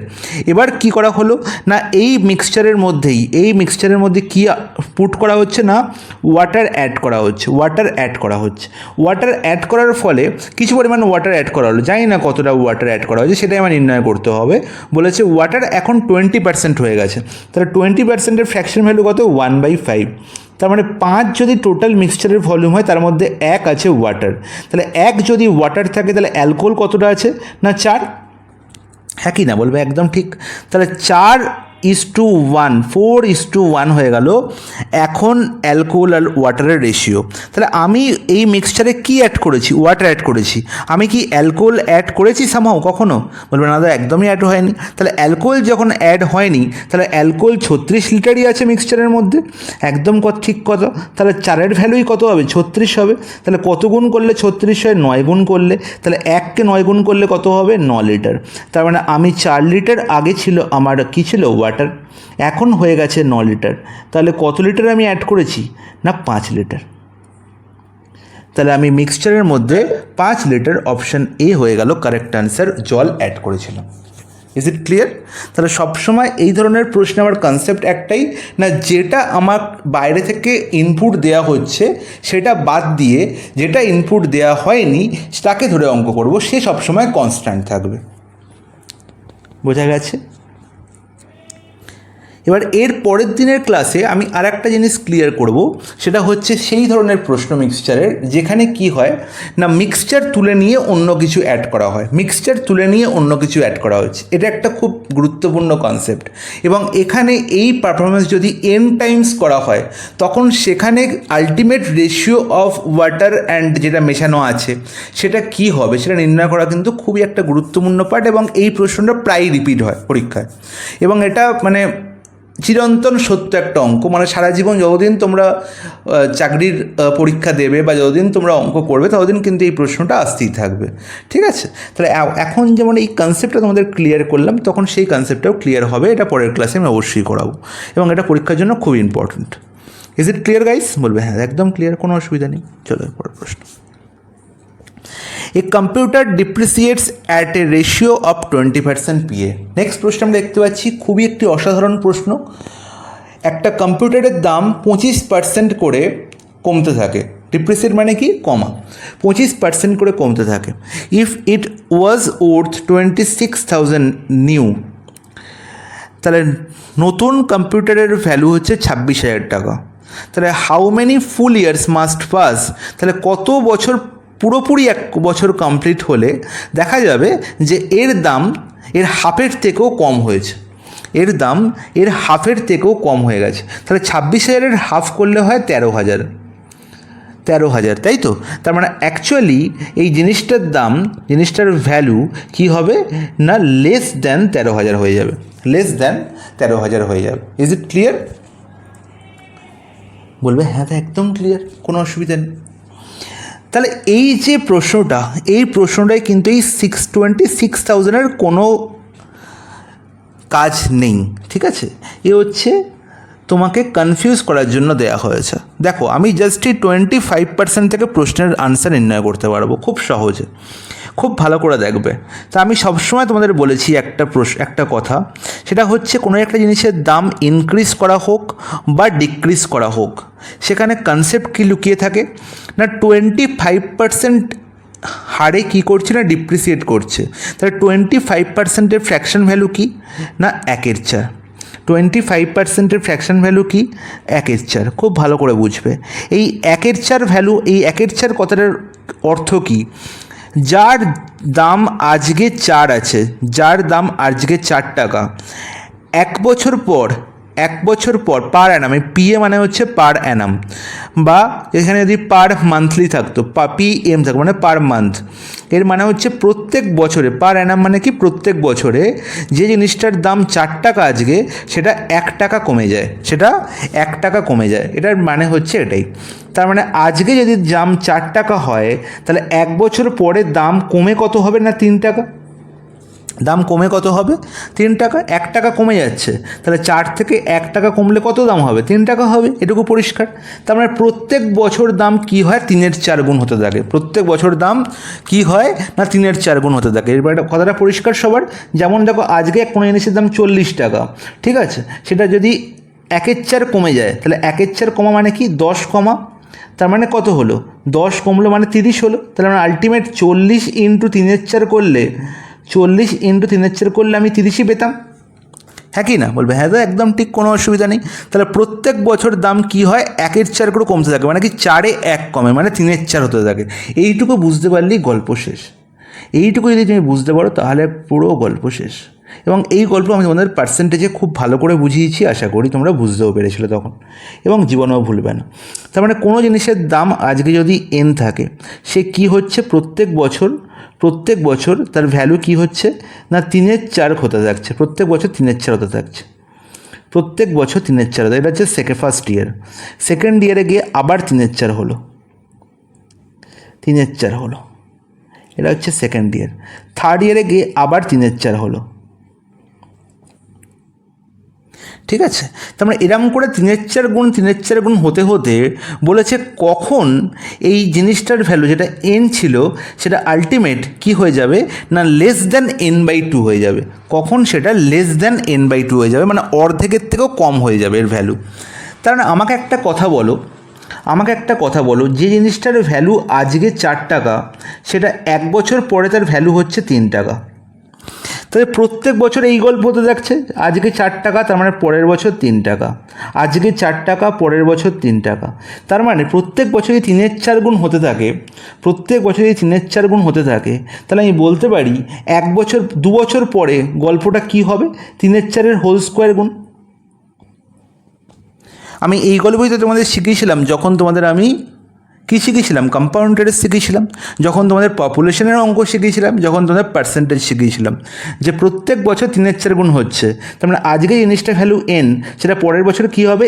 n ইন্টু 3/4, তারপরের বছর আবার কী হবে?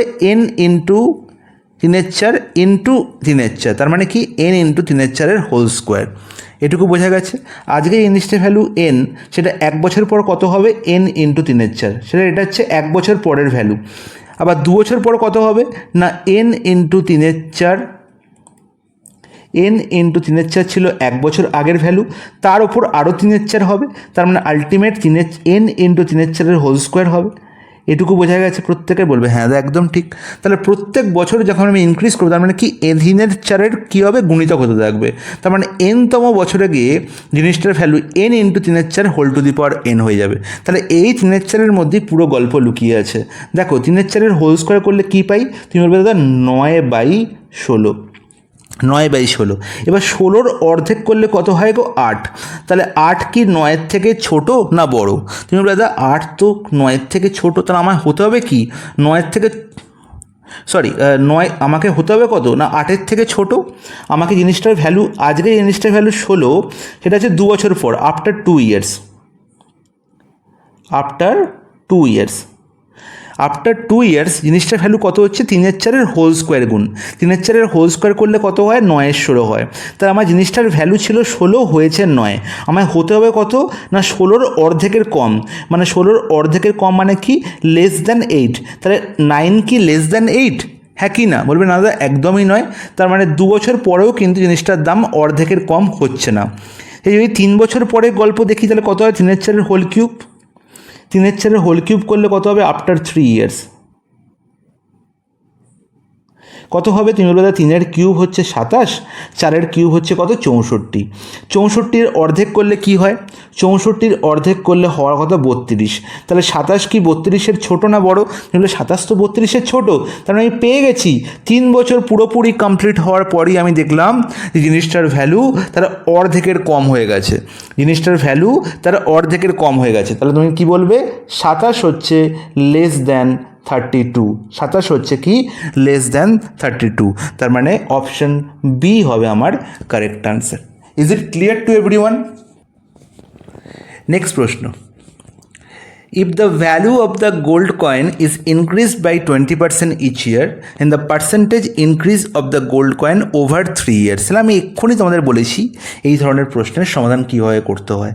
তাহলে 20% প্রত্যেক বছর বাড়ছে, তার মানে এই গল্পটা হচ্ছে এরকম অনেকটা, যে আজকে কোনো একটা জিনিসের ভ্যালু আছে n, সেটা পরের বছর 20% বাড়লো, আবার তার ভ্যালু কী হলো? 20% বাড়লো, আবার তার ভ্যালু কী হলো? 20% বাড়লো। এরম করে বাড়ছে। কতবার বেড়েছে? না 3 বার বেড়েছে, তাই তো? If the value of the gold coin is increase by 20% each year, in the percentage increase of the gold coin over 3 years, 3 বছর পরে, তাহলে ফার্স্ট, সেকেন্ড আর থার্ড, 3 বছর পরে কী হচ্ছে? তাহলে 20%-এর ফ্র্যাকশন ভ্যালু কত? তুমি বলবে দা 1/5। তবে জিনিসটার ভ্যালু ছিল 5, সেটা 1 বছর পরে একবারে মানে 6/5 হয়। কত হয়? 6/5 হয়। তাহলে 6/5 কতবার হয়েছে? 3 বার হয়েছে। তাহলে 6/5-এর হোল কিউব করে দিলেই গল্প শেষ। 6/5-এর হোল কিউব করলেই গল্প শেষ। 6/5-এর হোল কিউব করলে কত হয়? 6-এর কিউব হয় 216, 5-এর কিউব হয় 125, 5-এর কিউব হয় 125। তাহলে in the percentage increase of the gold coin over 3 years, তাহলে 125 জিনিসটা ভ্যালু ছিল, সেটা 216 হয়েছে। কত ইনক্রিজ করেছে? কত ইনক্রিজ করেছে? তুমি বলবে দাদা কত ইনক্রিজ করেছে? কে বলতে পারবে? 91 ইনক্রিজ করেছে, হ্যাঁ কি না? তাহলে 91 ইনক্রিজ করেছে 3 বছরে। কত ইনক্রিজ করেছে? 125-এ। তাহলে কত পার্সেন্টেজ ইনক্রিজ হয়েছে? 91/125 ইন্টু 100, তাই তো? 25 দিয়ে কাটাকুটি যায়, 25 5-এ 125, 25 4-এ 100, তার মানে 4 1-কে 4, 4 9 36, 364/5, 364/5 করলে হবে কত? না আমি দেখতে পাচ্ছি 72 বার পুরোপুরি যাচ্ছে, তাই তো? তার মানে অপশন সি হয়ে যাবে। হ্যাঁ হ্যাঁ একদম অপশান সি হবে কারেক্ট আনসার। 72.8 করার দরকার নেই, 72 বার পুরোপুরি যাচ্ছে। 72 × 5 করলে কত? 360 হয়।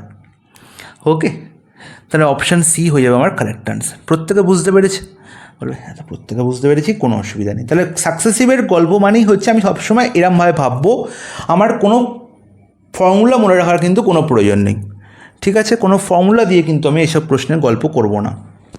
নেক্সট প্রশ্ন, at a certain school there are 320 junior and 180 seniors.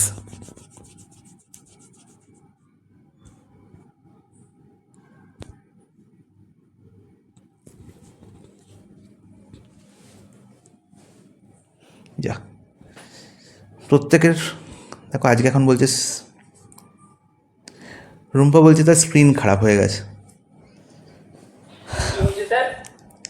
কিছু হয়নি। চলো, প্রশ্নে বলা হয়েছে at a certain school there are 320 juniors and 180 seniors. The average absenteeism rate is 6.25% for juniors and 8.33% for senior. আচ্ছা, তোমরা ডাইরেক্ট বলবে আমাকে 6.25%-এর ফ্র্যাকশন ভ্যালু কত আর 8.33%-এর ফ্র্যাকশন ভ্যালু কত।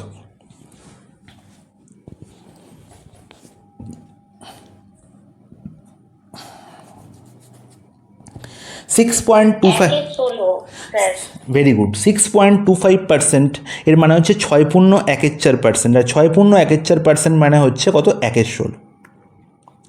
আর 8.33 মানে হচ্ছে 8.13, আর 8.13 মানে কি বলতে পারি 1/12, বলতে পারি তো? Very good. তার মানে 1/16 কী হয়েছে, অ্যাবসেন্টিজম রেট। কার ওপর 1/16? না, নাম্বার অফ ক্যান্ডিডেটের ওপর। তাহলে জুনিয়র যতজন আছে তাদের মধ্যে 6.25% কী হয়, অ্যাবসেন্ট থাকে। তাহলে 320 জন জুনিয়র একটা স্কুলে, তাহলে 1/16 ইন্টু 320 করলে আমি পেয়ে যাবো কত, না অ্যাবসেন্টের সংখ্যা জুনিয়রদের মধ্যে। তাহলে 16 কাটাকুটি যাচ্ছে, 20 হয়ে যাচ্ছে। তাহলে 20 জন হচ্ছে জুনিয়রদের মধ্যে অ্যাবসেন্ট। ওকে, এবার সিনিয়রদের মধ্যে দেখি। সিনিয়রদের হচ্ছে 1/12 অ্যাবসেন্ট থাকে। কার 1/12? না 180-র 1/12। তাহলে 1/12 ইন্টু 180 করলে কত পাবো, না 15 জন, তাই তো? তাহলে 15 জন অ্যাবসেন্ট থাকে সিনিয়রদের মধ্যে, আর জুনিয়রদের মধ্যে থাকে 20 জন অ্যাবসেন্ট। তাহলে টোটাল কতজন অ্যাবসেন্ট থাকছে, 20 + 15 = 35 আমার অ্যাবসেন্ট দেখতে পাচ্ছি প্রতিদিন। কতজনের মধ্যে, না টোটাল নাম্বার অফ কি স্টুডেন্টদের মধ্যে। তাহলে 320 + 180 জুনিয়র প্লাস সিনিয়র মিলিয়ে টোটাল নাম্বার অফ স্টুডেন্ট হয়ে যাবে। 320 + 180 হয়ে যাবে কত, 500। তাহলে 35/500, 35/500 করলে কত হবে, 35/500 করলে হবে 7%। অপশান সি হয়ে যাবে আমার correct answer. Is it clear guys? প্রত্যেকের পরিষ্কার গল্প? অর্ণব, তুমি একটু দয়া করে হ্যাঁ না বলে উত্তর দেবে, তাহলে আমি বুঝতে পারবো তুমি বুঝেছো। নেক্সট প্রশ্ন, এই প্রশ্নটি হচ্ছে আমি দেখেছিলাম 2023 WBCS প্রিলিমসেও সেম টাইপের প্রশ্ন এসেছিল, এবং সেই প্রশ্ন 2022 WBCS মেন্সেও জিজ্ঞেস করা হয়েছে। বলা হয়েছে LCM of fx and gx is 6x² + 13x + 6। প্রশ্নটি দেখেই, না এই প্রশ্নটা নয়, সেটা ছিল WBCS 2023 প্রিলিমসের প্রশ্ন। হ্যাঁ, সবাই এই প্রশ্নটা দেখে এটাই ভেবেছিল যে এখানে fx মানে কোনো ফাংশনের প্রশ্ন জিজ্ঞেস করা হয়েছে, তাহলে মনে হয়েছিল যে এটা আউট অফ সিলেবাস প্রশ্ন, কিন্তু না, এখানে fx কিছু নয়, এখানে fx হচ্ছে একটা সংখ্যা, যেটাকে আমি ABCD যা কিছুই বলতে পারি।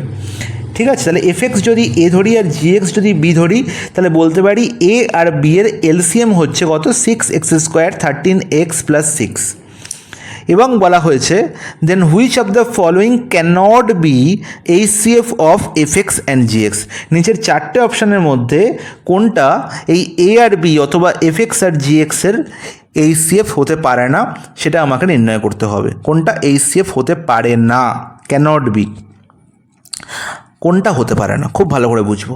দেখো আগে আমার 4টে অপশানে দেখো, এই 4টে অপশানের মধ্যে তোমরা কী মিল খুঁজে পাচ্ছ, দেখো 2x + 3 এখানেও দেখতে পাচ্ছ, 2x প্লাস 3 এখানেও দেখতে পাচ্ছ, 3x প্লাস 1 এখানেও দেখতে পাচ্ছ, কিন্তু এখানে 3x প্লাস 2 দেখতে পাচ্ছ, ঠিক আছে? আর এখানেও দেখো 3x প্লাস 2 দেখতে পাচ্ছ। তাই এদের মধ্যে আনকমন কি? এদের মধ্যে আনকমন হচ্ছে 3x প্লাস 1। চোখ বন্ধ করে 3x প্লাস 1 আনসার হতে পারে, চোখ বন্ধ করে 3x প্লাস 1 আনসার হতে পারে। এবার তোমাদের কনসেপ্ট বলি, সবসময় মনে রাখবো যে কোনো দুটো সংখ্যার এলসিএম যখন বলা হয়েছে, যেমন আমি তোমাদের বললাম যে 12 আর 16, 12 আর 16 এদের এলসিএম দুটো নাম্বার, এটা হচ্ছে এ বা এফএক্স, এটা হচ্ছে জিএক্স, ঠিক আছে?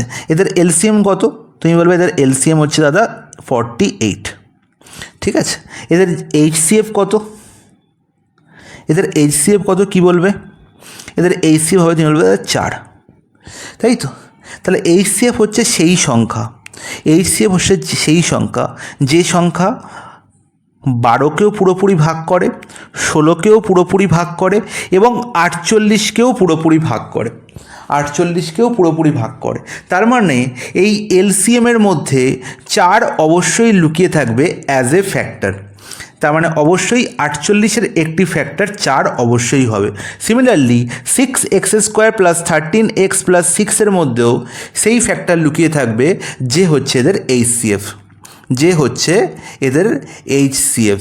তাহলে দেখো 6x² প্লাস 13x প্লাস 6, একে যদি আমি ফ্যাক্টরে ভাঙি কী লিখব? একে যদি আমি ফ্যাক্টরে ভাঙি আমি কী লিখব বলো? তুমি বলতে পারো 6 আর 6 গুণ করে 36 হয়, তাহলে 36কে দুটো সংখ্যার গুণফল আকারে লিখবো এবং তাদের যোগফল হবে 13। আমি যোগফল অথবা বিয়োগফল, তাহলে আমি লিখতে পারি যে 6x² plus 9x plus 4x plus 6 লিখতে পারি। 13xে কী লিখতে পারি? 9x প্লাস 4x, কারণ 9 আর 4-এর গুণফল কত? 36। বলবে হ্যাঁ একদম ঠিক। তাহলে 6x² plus 9x plus 4x plus 6 থেকে আমি দেখতে পাচ্ছি দুটো ফ্যাক্টর পাচ্ছি, একটি হচ্ছে 2x প্লাস 3 আর একটা হচ্ছে 3x প্লাস 2, আর একটা হচ্ছে 3x plus 2। Is it clear? বলবে হ্যাঁ একদম ক্লিয়ার, কোনো অসুবিধা নেই। তাহলে এদের ফ্যাক্টর কী কী আছে না 2x প্লাস 3ও একটি ফ্যাক্টর, 3x প্লাস 2 আর একটা ফ্যাক্টর। তাহলে 2x প্লাস 3 এদের এইচসিএফ হতে পারে, 3x প্লাস 2 এদের এইচসিএফ হতে পারে এবং এরা দুজনে মিলেও এদের এইচসিএফ হতে পারে, এদের দুজনে মিলেও এদের এইচসিএফ হতে পারে।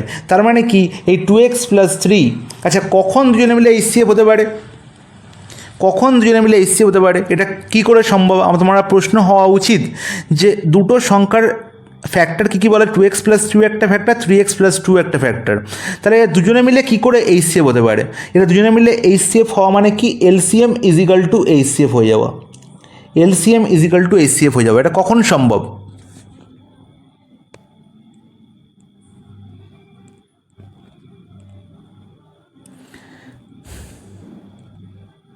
বলতে পারবে কেউ? যখন 1 হবে এলসিএম। পারবেন? তাহলে আমার প্রশ্ন কি আছে না এদের মধ্যে কোনটা এদের এইচসিএফ হতে পারে না? তাহলে এইচসিএফ সেই হতে পারে না যে ফ্যাক্টর রূপে এদের মধ্যে বর্তমান নেই। তাহলে ফ্যাক্টর রূপে একজনই বর্তমান নেই, 3x প্লাস 1। তার মানে এই হচ্ছে আমার কারেক্ট আনসার, যেটা আমি আগে বলেছিলাম।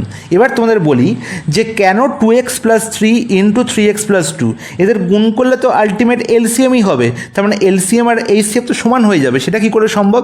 সেটা তখনই সম্ভব যখন আমাকে বলবে 12,12 এদের এলসিএম নির্ণয় করো, 16,16 এদের এইচসিএম নির্ণয় করো, ঠিক আছে? এলসিএম নির্ণয় করো এবং এইচসিএম নির্ণয় করো। আমাকে বললো 18,18 এদের এলসিএম এবং এইচসিএম নির্ণয় করো। যখন দুটো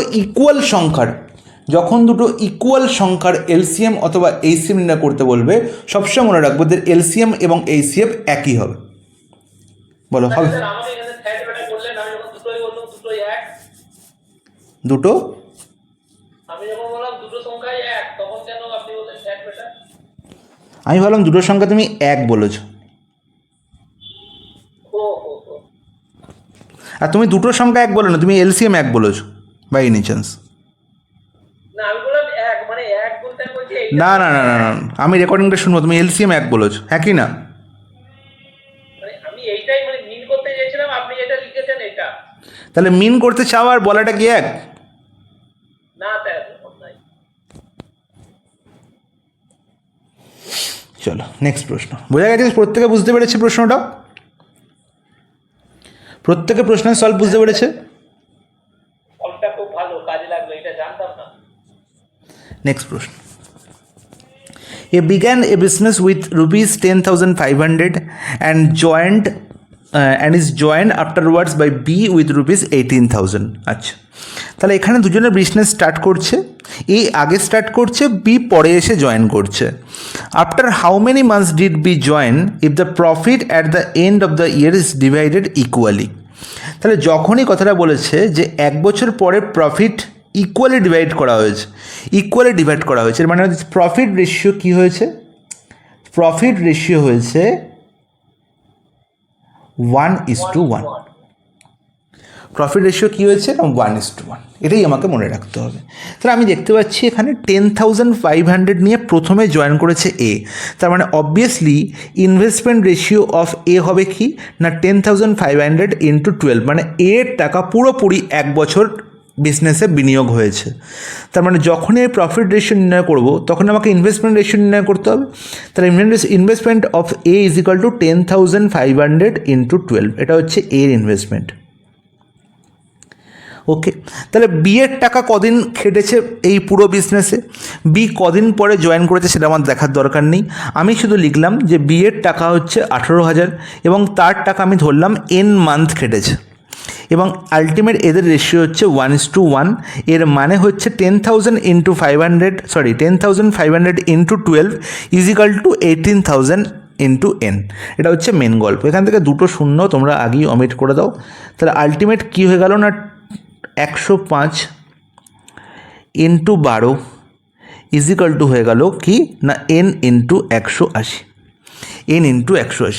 আর এখানেও দেখো 12 180 কেটে উঠে চলে গেল, 15 দিয়ে কাটাকুটি হয়ে গেল। আর এই 15 দিয়ে আলটিমেট 105ও কেটে কুটে চলে গেল। 15 দিয়ে 105 কত দিয়ে কাটে? 7 15 105। তার মানে এনের ভ্যালু কত হলো? 7। এনের ভ্যালু কত হলো? 7। তার মানে এনের ভ্যালু 7 দেখে আমি এখানে অপশানে দেখতে পাচ্ছি না, আমি আনসারে দাগ দিলাম কুড নট বি ডিটারমাইন্ড। একদম ভুল করে চলে এলে।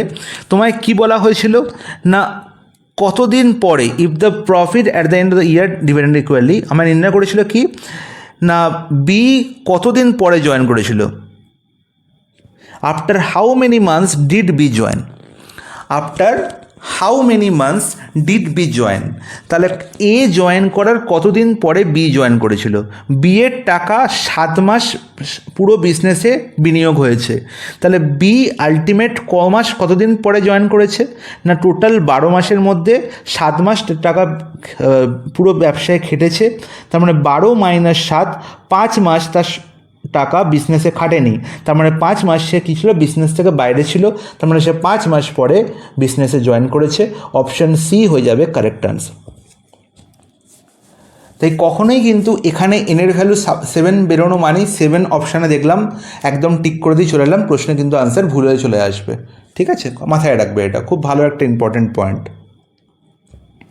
নেক্সট প্রশ্ন। আসন্ন সিজিএল এক্সামের জন্য দারুণ একটি প্রশ্ন এবং পরীক্ষায় খুব লাগ ভালো থাকলে হয়তো প্রশ্নটার সঙ্গে দেখা হলেও হতে পারে। স্যার এগুলো তো আমাদের একদম গোড়া থেকে করাবে? হ্যাঁ, গোড়া থেকে সবই তো করাবো। আমি তো সবই গোড়া থেকেই করাচ্ছিলাম, তোমাদের তো তাড়াহুড়ো, তোমরা তাড়াহুড়ো করে আমাকে বিঘ্নিত করলে আমার ক্লাসকে।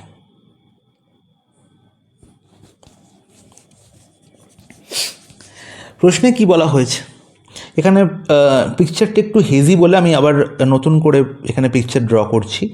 দেখো বলা হয়েছে এই সার্কেলটির ও হচ্ছে সেন্টার সার্কেলের, ঠিক আছে, আর পি আর অ্যাক্ট হয়েছে একটি কর্ড, ঠিক আছে, পি আর হচ্ছে একটা কর্ড।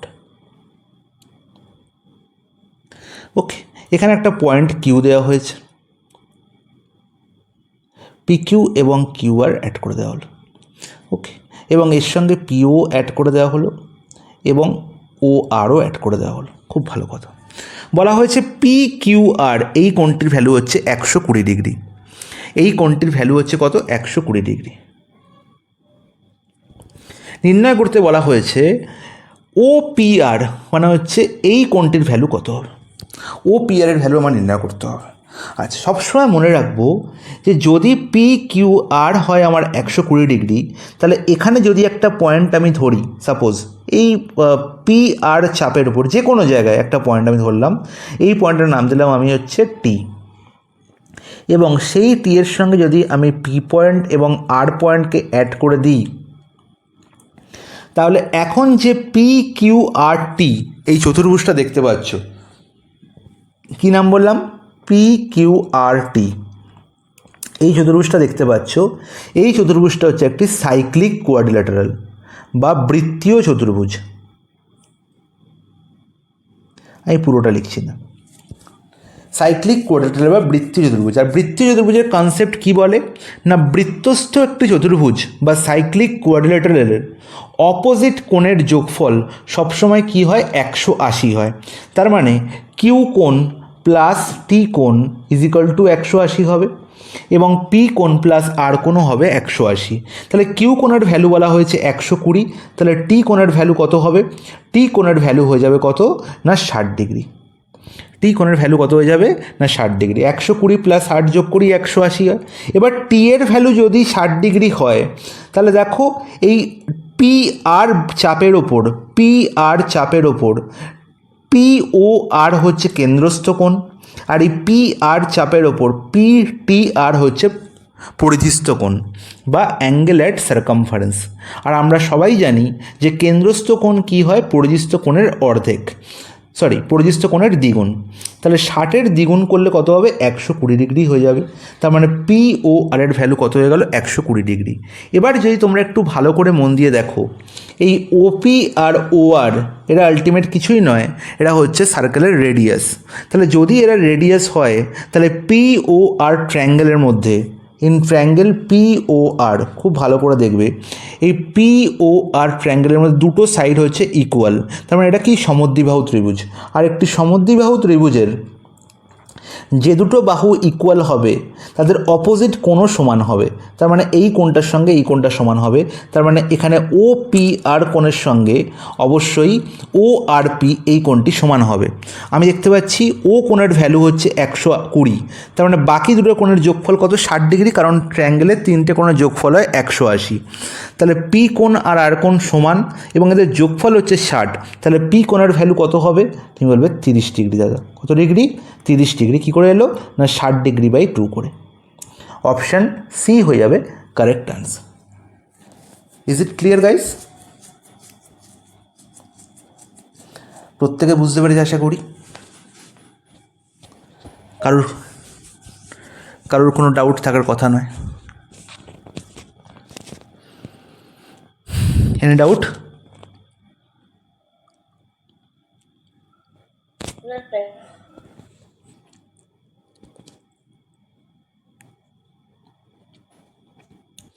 নেক্সট প্রশ্ন। A cuboid with length 14 cm and breadth 11 cm and the cylinder have the same height and volume, then the radius of the base of the cylinder is. আচ্ছা, প্রশ্নটির answer আমি আগেই করিয়েছি, same টাইপের প্রশ্ন। একটা cuboid বলা হয়েছে যার লেন্থ, কিউবয়েড মানে কি? আয়তঘন, যার লেন্থ বলা হয়েছে 14 সেন্টিমিটার, ব্রেথ বলা হয়েছে 11 সেন্টিমিটার। এবার কি বলা হয়েছে? And the cylinder have the same height and the volume. তাহলে একটা সিলিন্ডার আছে যার হাইট এবং ভলিউম সেম হচ্ছে কার সঙ্গে না কিউবয়েডের সঙ্গে। তাহলে কিউবয়েডের লেন্থ বলা হয়েছে 14, ব্রেথ বলা হয়েছে 11। তাহলে হাইট তুমি এইচ ধরে নাও। তাহলে কিউবয়েডের, হ্যাঁ বলো, হ্যাঁ একদম। তাহলে কিউবয়েডের ভলিউম কী হবে? ভলিউম অফ কিউবয়েড কী হলো না 14 into length into breadth into height. আর আমি দেখতে পাচ্ছি যে কিউবয়েডের ভলিউম আর সিলিন্ডারের ভলিউম সমান। আর সিলিন্ডারের ভলিউম আমি কি করে পাই না, কি করে না পাই আর স্কোয়ার এইচ করে। সিলিন্ডারের ভলিউম আমরা কি করে পাই না পাই আর স্কোয়ার ইন্টু এইচ করে। আমি বলেছি কি না সিলিন্ডারের হাইট যা আর কিউবয়েডের হাইটও তাই। তার মানে এদের ক্যান্সেল আউট করে দাও দুই দিক থেকে। ভলিউমও সমান, হাইটও সমান। আমি হাইটকে আগেই ক্যান্সেল আউট করে দিলাম। পাইয়ের ভ্যালু আমরা সবাই জানি যে পাইয়ের ভ্যালু আর কিছুই নয়, 22/7। এখানে কিছু বলা না থাকলে পাইয়ের ভ্যালু 22/7 ধরে নেবে। তাহলে আলটিমেট পাই এর ভ্যালু যদি 22/7 ধরে নিই, তাহলে 22/7 r square is equal to 14 into 11। দেখো 11 এখানে ক্যান্সেল আউট হয়েছে, 22-এর সাথে 2 4 সঙ্গে ক্যান্সেল হয়ে গেলো 7। তার মানে আর স্কোয়ারের ভ্যালু কত হয়ে গেল 7 × 7, তার মানে আর এর ভ্যালু কী হবে 7 সেন্টিমিটার। অপশান সি হয়ে যাবে আমার কারেক্ট আনসার। +-7 হওয়ার কথা ছিল, কিন্তু +-7 আমি লিখবো না, কারণ হচ্ছে লেন্থ কখনো মাইনাস হতে পারে না। ঠিক আছে, is it clear guys? Next প্রশ্ন, আরও একটি অসাধারণ প্রশ্ন দেখেই আনসার করার চেষ্টা করব। ঠিক আছে, দেখো এখানে ছবিটা পরিষ্কার, ছবি পরিষ্কার বোঝা যাচ্ছে ভিডিওতে, স্ক্রিনে ছবি পরিষ্কার দেখা যাচ্ছে? ওকে, বলা হয়েছে এই যে সার্কেলটি দেখতে, আমি আরেকবার ছবিটা এখানে এঁকে দিচ্ছি, ড্র করে দিচ্ছি। একটি সার্কেল বলা হয়েছে, ঠিক আছে, বলা হয়েছে SQ হচ্ছে এই সার্কেলের একটি, কি বলবো একে আমরা কি বলতে পারি, SQকে আমরা কি বলতে পারি? SQ হচ্ছে সার্কেলের ডায়ামিটার। ঠিক আছে, এখানে বলা নেই, আমি বলে দিচ্ছি SQ ডায়ামিটার, যেটাকে কী করা হয়েছে, প্রডিউস করা হয়েছে, বাড়ানো হয়েছে, এবং সেটা কাকে ইন্টারসেক্ট করেছে না এই PT ট্যানজেন্টকে ইন্টারসেক্ট করেছে। ঠিক আছে, দেখো ট্যানজেন্টটার নাম হচ্ছে PT, এই ট্যানজেন্টটিকে R পয়েন্টে টাচ করেছে। এবার আমাকে বলো, দেখো সার্কেলটির সেন্টার বলেছে O, বলা হচ্ছে in the given figure PT is the tangent of A circle with centre O at point R। তাহলে PT হচ্ছে ট্যানজেন্ট যেটা R পয়েন্টে সার্কেলে টাচ করেছে। ইফ ডায়ামিটার SQ, আচ্ছা বলাই আছে ডায়ামিটার SQ, ডায়ামিটারকে বাড়ানো হয়েছে, ইনক্রিজ করা হয়েছে, এবং it meets with PT at point P, এবং P পয়েন্টে এটা কী করেছে, মিট করেছে। ইফ SPR x ডিগ্রি, আচ্ছা SPR তার মানে এই কোণটির ভ্যালু বলা হলো কত, x ডিগ্রি। আর কি বলা হলো, QSR y ডিগ্রি, আছে QSR, তাহলে QSR মানে হচ্ছে কোন অ্যাঙ্গেলটি, QSR হচ্ছে এই অ্যাঙ্গেলটি, তার মানে SRকে আমাকে অ্যাড করতে হবে, করে দিলাম SRকে অ্যাড। তাহলে QSR এর ভ্যালু বলা হলো কত না y ডিগ্রি, QSR এর ভ্যালু কত বলা হলো না y ডিগ্রি। খুব ভালো করে আশা করি বুঝতে পেরেছো তোমরা, কোনো অসুবিধা নেই। এবার কি বলা হলো না, ভ্যালু নির্ণয় করতে হবে কার না x+2y এর ভ্যালু নির্ণয় করতে হবে, আমাকে x+2y এর ভ্যালু নির্ণয় করতে হবে, x ডিগ্রি প্লাস 2y ডিগ্রির ভ্যালু আমাকে নির্ণয় করতে হবে। ঠিক আছে, এবার দেখো আমি কি বলবো, কি করে ভ্যালু নির্ণয় করবো x+2y এর ডিগ্রির ভ্যালু। আমি তোমাকে বলবো যে x+2y ডিগ্রির ভ্যালু হবে আলটিমেট 180 ডিগ্রি। কী করে হবে সেটা দেখো, তোমায় প্রুফ করে দেখাই। দেখো এখানে QR যখনই অ্যাড করে দিল, খুব ভালো করে লক্ষ্য করে দেখো, SQR এই যে ট্রায়াঙ্গেলটা দেখতে পাচ্ছ, এই ট্রায়াঙ্গেলটা হাফ সার্কেলের মধ্যে ফর্ম হয়েছে। কারণ কি, QS হচ্ছে ডায়ামিটারের কাজ কি, একটা সার্কেলকে সমান দুভাগে ভাগ করা। তাহলে QS হচ্ছে ডায়ামিটার, তাহলে QRS এই যে অ্যাঙ্গেলটা তৈরি হয়েছে, এটা একটা হাফ সার্কেলের মধ্যে তৈরি হয়েছে। আর একটা অর্ধবৃত্তস্থ কোণ, একটি অর্ধবৃত্তস্থ কোণ সবসময় এক সমকোণ হয় বা 90 ডিগ্রি হয়। অর্ধবৃত্তস্থ কোণ মানে হচ্ছে কি, যদি একটা সার্কেলের মধ্যে আমি একটা ডায়ামিটার অঙ্কন করি, এই ডায়ামিটার কী করে না সার্কেলটাকে দুভাগে ভাগ করে দেয়, মানে এটা অর্ধবৃত্ত। যদি আমি এই পার্টটাকে আউট করে দিই, তাহলে এটা পড়ে থাকে কি, অর্ধবৃত্ত। তার মানে একটি বৃত্তের পুরো ক্ষেত্রফলের অর্ধেক। এই অর্ধবৃত্তের মধ্যে যত অ্যাঙ্গেল তৈরি করা হয়, এই সব অ্যাঙ্গেল হচ্ছে 90 ডিগ্রি, এই সব অ্যাঙ্গেল হচ্ছে কত না 90 ডিগ্রি। এটা প্রুফ করে দেখাবো তোমাদের যখন আমি জিওমেট্রি শুরু করব। এই সমস্ত অ্যাঙ্গেলের ভ্যালু কত, 90 ডিগ্রি। তাই জন্যই বলা হয় অর্ধবৃত্তস্থ কোণ হচ্ছে এক সমকোণ বা 90 ডিগ্রি। এবং সেই কনসেপ্ট থেকেই বলতে পারি যে QRS হচ্ছে কত, 90 ডিগ্রি। QRS হয়ে গেল কত, 90 ডিগ্রি। Is it clear? বলবে হ্যাঁ, একদম পরিষ্কার, কোনো অসুবিধা নেই। এবার দেখো P কোণের ভ্যালু বলা হয়েছে x, আর y কোণের ভ্যালু হচ্ছে, S কোণের ভ্যালু কত, y। QSR বা PSR যাই বলে থাকো না কেন, এর ভ্যালু কত বলা হয়েছে, y। আর যখনই দেখতে পাচ্ছ যে QSR y, তাহলে তুমি বলতে পারো যে এই কোণটার ভ্যালু হচ্ছে y, এই কোণটির ভ্যালু হচ্ছে y। এটি কোন কনসেপ্ট থেকে বললাম, এটা হচ্ছে অল্টারনেট সেগমেন্ট কনসেপ্ট থেকে বললাম। অল্টারনেট সেগমেন্ট মানে কি, যদি একটি সার্কেল বলা থাকে আমার, এবং সার্কেলের কোনো পয়েন্টে একটি ট্যানজেন্ট ড্র করা থাকে, এবং সার্কেলের কোনো পয়েন্টে যে একটি ট্যানজেন্ট ড্র করা হয়, ধরো এই পয়েন্টে ট্যানজেন্ট ড্র করা হয়েছে। এবার এই পয়েন্টে যদি আমি এই পয়েন্টে যদি এই সেগমেন্টটা এই পয়েন্টটার উপর যদি আমি একটা কী অঙ্কন করি, একটা ট্রায়াঙ্গেল অঙ্কন করি বা কোণ অঙ্কন করি, তাহলে দেখো এখানে একটি কোণ তৈরি হয়েছে। এই কোণটি ধরো, এই কোণটি কোন কোন সাইড দিয়ে তৈরি হয়েছে, এই সাইড এবং এই সাইড। তাহলে এই দুটো সাইড নিয়ে যে কোণটা তৈরি হয়েছে সেই কোণটার সঙ্গে এই কোণটা সমান হবে। কারণ কি, দেখো এই যে কোণটা তৈরি হয়েছে না, এই কোণটা তৈরি হতে কোন কোন সাইড লেগেছে, এই সাইডটা এবং ট্যানজেন্টের এই সাইডটা। তাহলে এই সাইডের এই কোণটার সঙ্গে সেই কোণ সমান হবে যে কোণে এই সাইডটি এবং এই সাইডটি ইউজই হয়নি। তাহলে এই সাইডের এই সাইড বাদ দিয়ে কোন কোণটা তৈরি হয়েছে, এই কোণটা যে কোণে এই দুটো সাইড ইউজই হয়নি। Is it clear? এবং এই কনসেপ্টকে বলা হয় অল্টারনেট সেগমেন্ট কনসেপ্ট।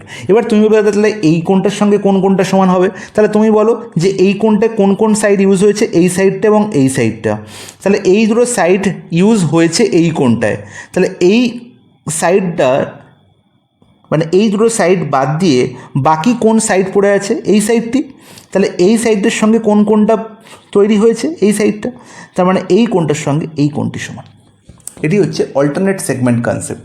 তার মানে দেখো এখানেও দেখো এই আর পয়েন্টে যে আর এস কিউ এই কোণটি তৈরি হয়েছে, এই কোণটার সঙ্গে কোন কোণটা সমান হবে না, যে কোণে আলটিমেট এই দুটো সাইড ইউজ হয়নি, সেই কোণটা কোন কোণটা, এই কোণটা। তাহলে এটা যদি ওয়াই হয়, এটা অবশ্যই ওয়াই ডিগ্রি। এবার আমাকে বলো যে এস কিউকে প্রডিউস করা হয়েছে, তার মানে কি এই কোণটা হচ্ছে কি না এক্সটেরিয়র অ্যাঙ্গেল, আর এক্সটেরিয়র অ্যাঙ্গেল কি না ইন্টেরিয়র অপোজিট ইন্টেরিয়র অ্যাঙ্গেলের সামের সমান।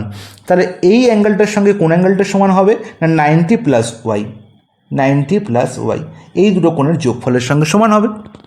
তাহলে এবার দেখো এই ট্রায়াঙ্গেলটায় লক্ষ্য করো, এই ট্রায়াঙ্গেলটার মধ্যে তিনটে কোণ কী কী হয়ে গেল, একটি হচ্ছে এক্স পি কোণ, অপর কোণ হচ্ছে ওয়াই যেটা হচ্ছে আর কোণ, এবং অপর কোণ হচ্ছে কি না 90 প্লাস ওয়াই ইজিক্যাল টু কত, 180 ডিগ্রি, 180 ডিগ্রি। আচ্ছা এখানে একটা আমি ভুল বলেছিলাম, এক্স প্লাস 2y প্লাস 90 হতো, এখানে প্লাস 90 এখানে বলা ছিল না।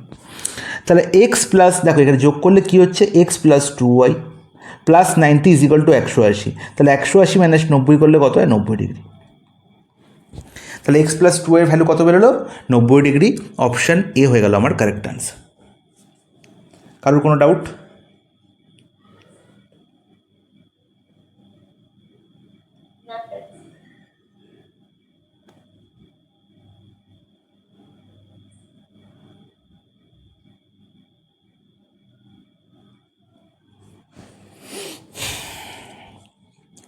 আপনি এগুলো কত তাড়াতাড়ি করে দিচ্ছেন। নেক্সট প্রশ্ন বলছেন equilateral triangle CDE is constructed on a side of CD of square ABCD. The value of AEB angle. AEB অ্যাঙ্গেলের ভ্যালু নির্ণয় করতে হবে। তাহলে একটা স্কোয়ার বলেছে ABCD স্কোয়ার, তাহলে একটা স্কোয়ার ড্র করি। দেখো এটা আঁকলেই অঙ্ক হয়ে যাবে। ABCD হচ্ছে স্কোয়ার। এবার বলা হলো যে সিডি সাইডের ওপর একটা কী অঙ্কন করা হয়েছে, একটা ট্রায়াঙ্গেল অঙ্কন। ট্রায়াঙ্গেলটা কী ধরনের না ইকুইল্যাটারাল ট্রায়াঙ্গেল। তাহলে এই হচ্ছে তোমার ইকুইল্যাটারাল ট্রায়াঙ্গেল সিডিই।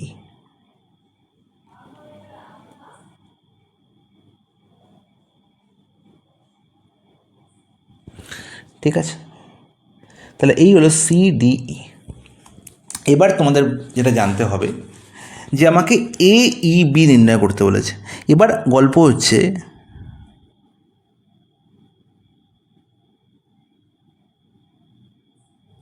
আমাকে এই কোণটা নির্ণয় করতে হবে, বুঝতে পারছো সবাই? এবার AEBর ভ্যালু নির্ণয় করতে হবে। বলো কী করে ভ্যালু নির্ণয় করবে, কে বলতে পারো?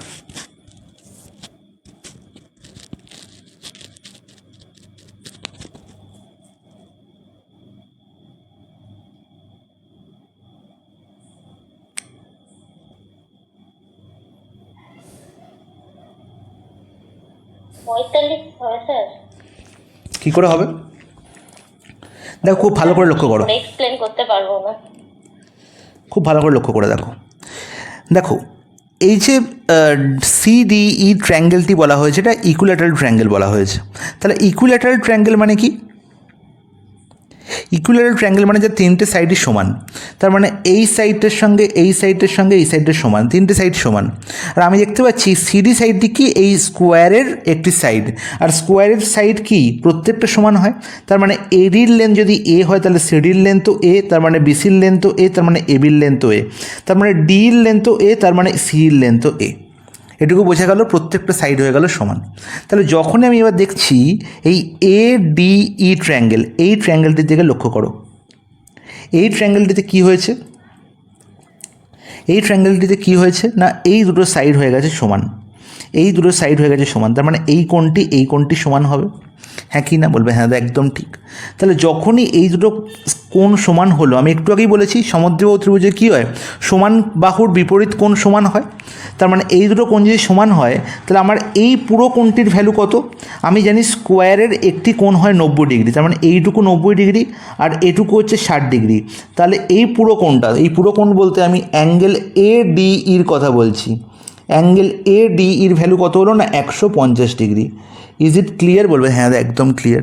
তাহলে যদি এ ডি 150 ডিগ্রি হয় তাহলে ডি এ ই তার মানে এই কোণটি এবং এই কোণটির যোগফল কত হবে না 180 মাইনাস 150, দ্যাট ইজ 30 ডিগ্রি, এবং দুজনেই সমান, তাহলে প্রত্যেকের ভ্যালু কত হবে 2, তার মানে 15 ডিগ্রি, তার মানে 15 ডিগ্রি। এবার আমি দেখতে পাচ্ছি যে এই যে ট্রায়াঙ্গেলটার, এই ট্রায়াঙ্গেলটার মধ্যে ডি এ বি এই পুরো কোণটা 90 ডিগ্রি, এইটুকু কোণ হচ্ছে 15 ডিগ্রি, তাহলে এইটুকু কোণ কত? এটুকু কোণের ভ্যালু কত হবে মানে E A D, E A B অথবা বি এ ই, এই অ্যাঙ্গেলটির ভ্যালু কত হবে? তুমি বলবে 90 মাইনাস 15, আর 90 মাইনাস 15 করলে কত হয় না, কত হয় 75। হ্যাঁ কি না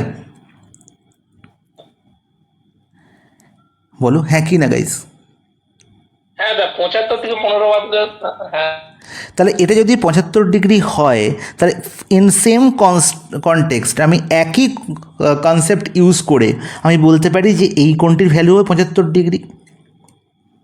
তাহলে এরা দুজনে মিলে 75 কত হয়ে গেল 150 হয়ে গেল। তাহলে এই কোণটির ভ্যালু আমার জিজ্ঞেস করতে বলেছে এ ই বি, কার ভ্যালু নির্ণয় করতে বলেছে এ ই বি। তাহলে এ বির ভ্যালু কত হবে না 75 প্লাস 75 150 হয়ে গেলে বাকি পড়ে থাকে কত 30 ডিগ্রি, বাকি পড়ে থাকে কত 30 ডিগ্রি। অপশান সি হবে কারেক্ট আনসার।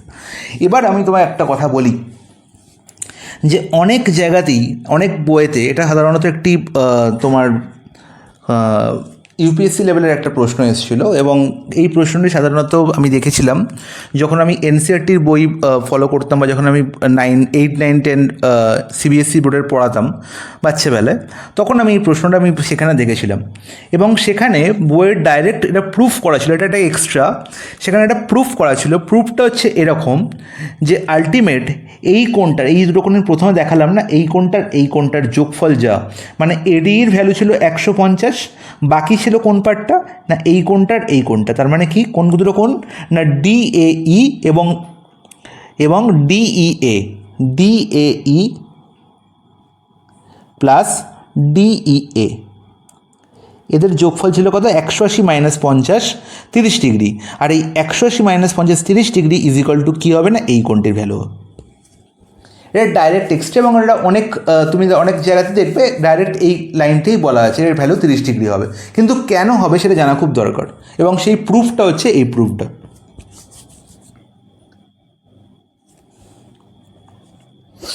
বোঝা গেল? প্রত্যেকে বুঝতে পেরেছে? কারোর কোনো ডাউট?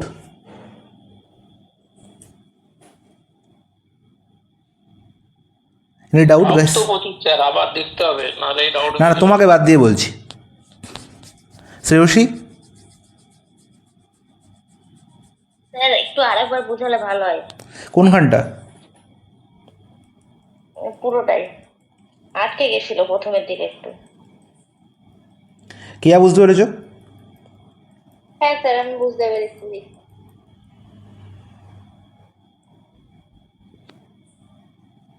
আচ্ছা প্রথম থেকে এই ব্যাপারটা গল্পটা বলিয়ে রাখবো। আজকে কি শক্ত প্রশ্ন নিয়ে ফেললাম নাকি প্রচুর?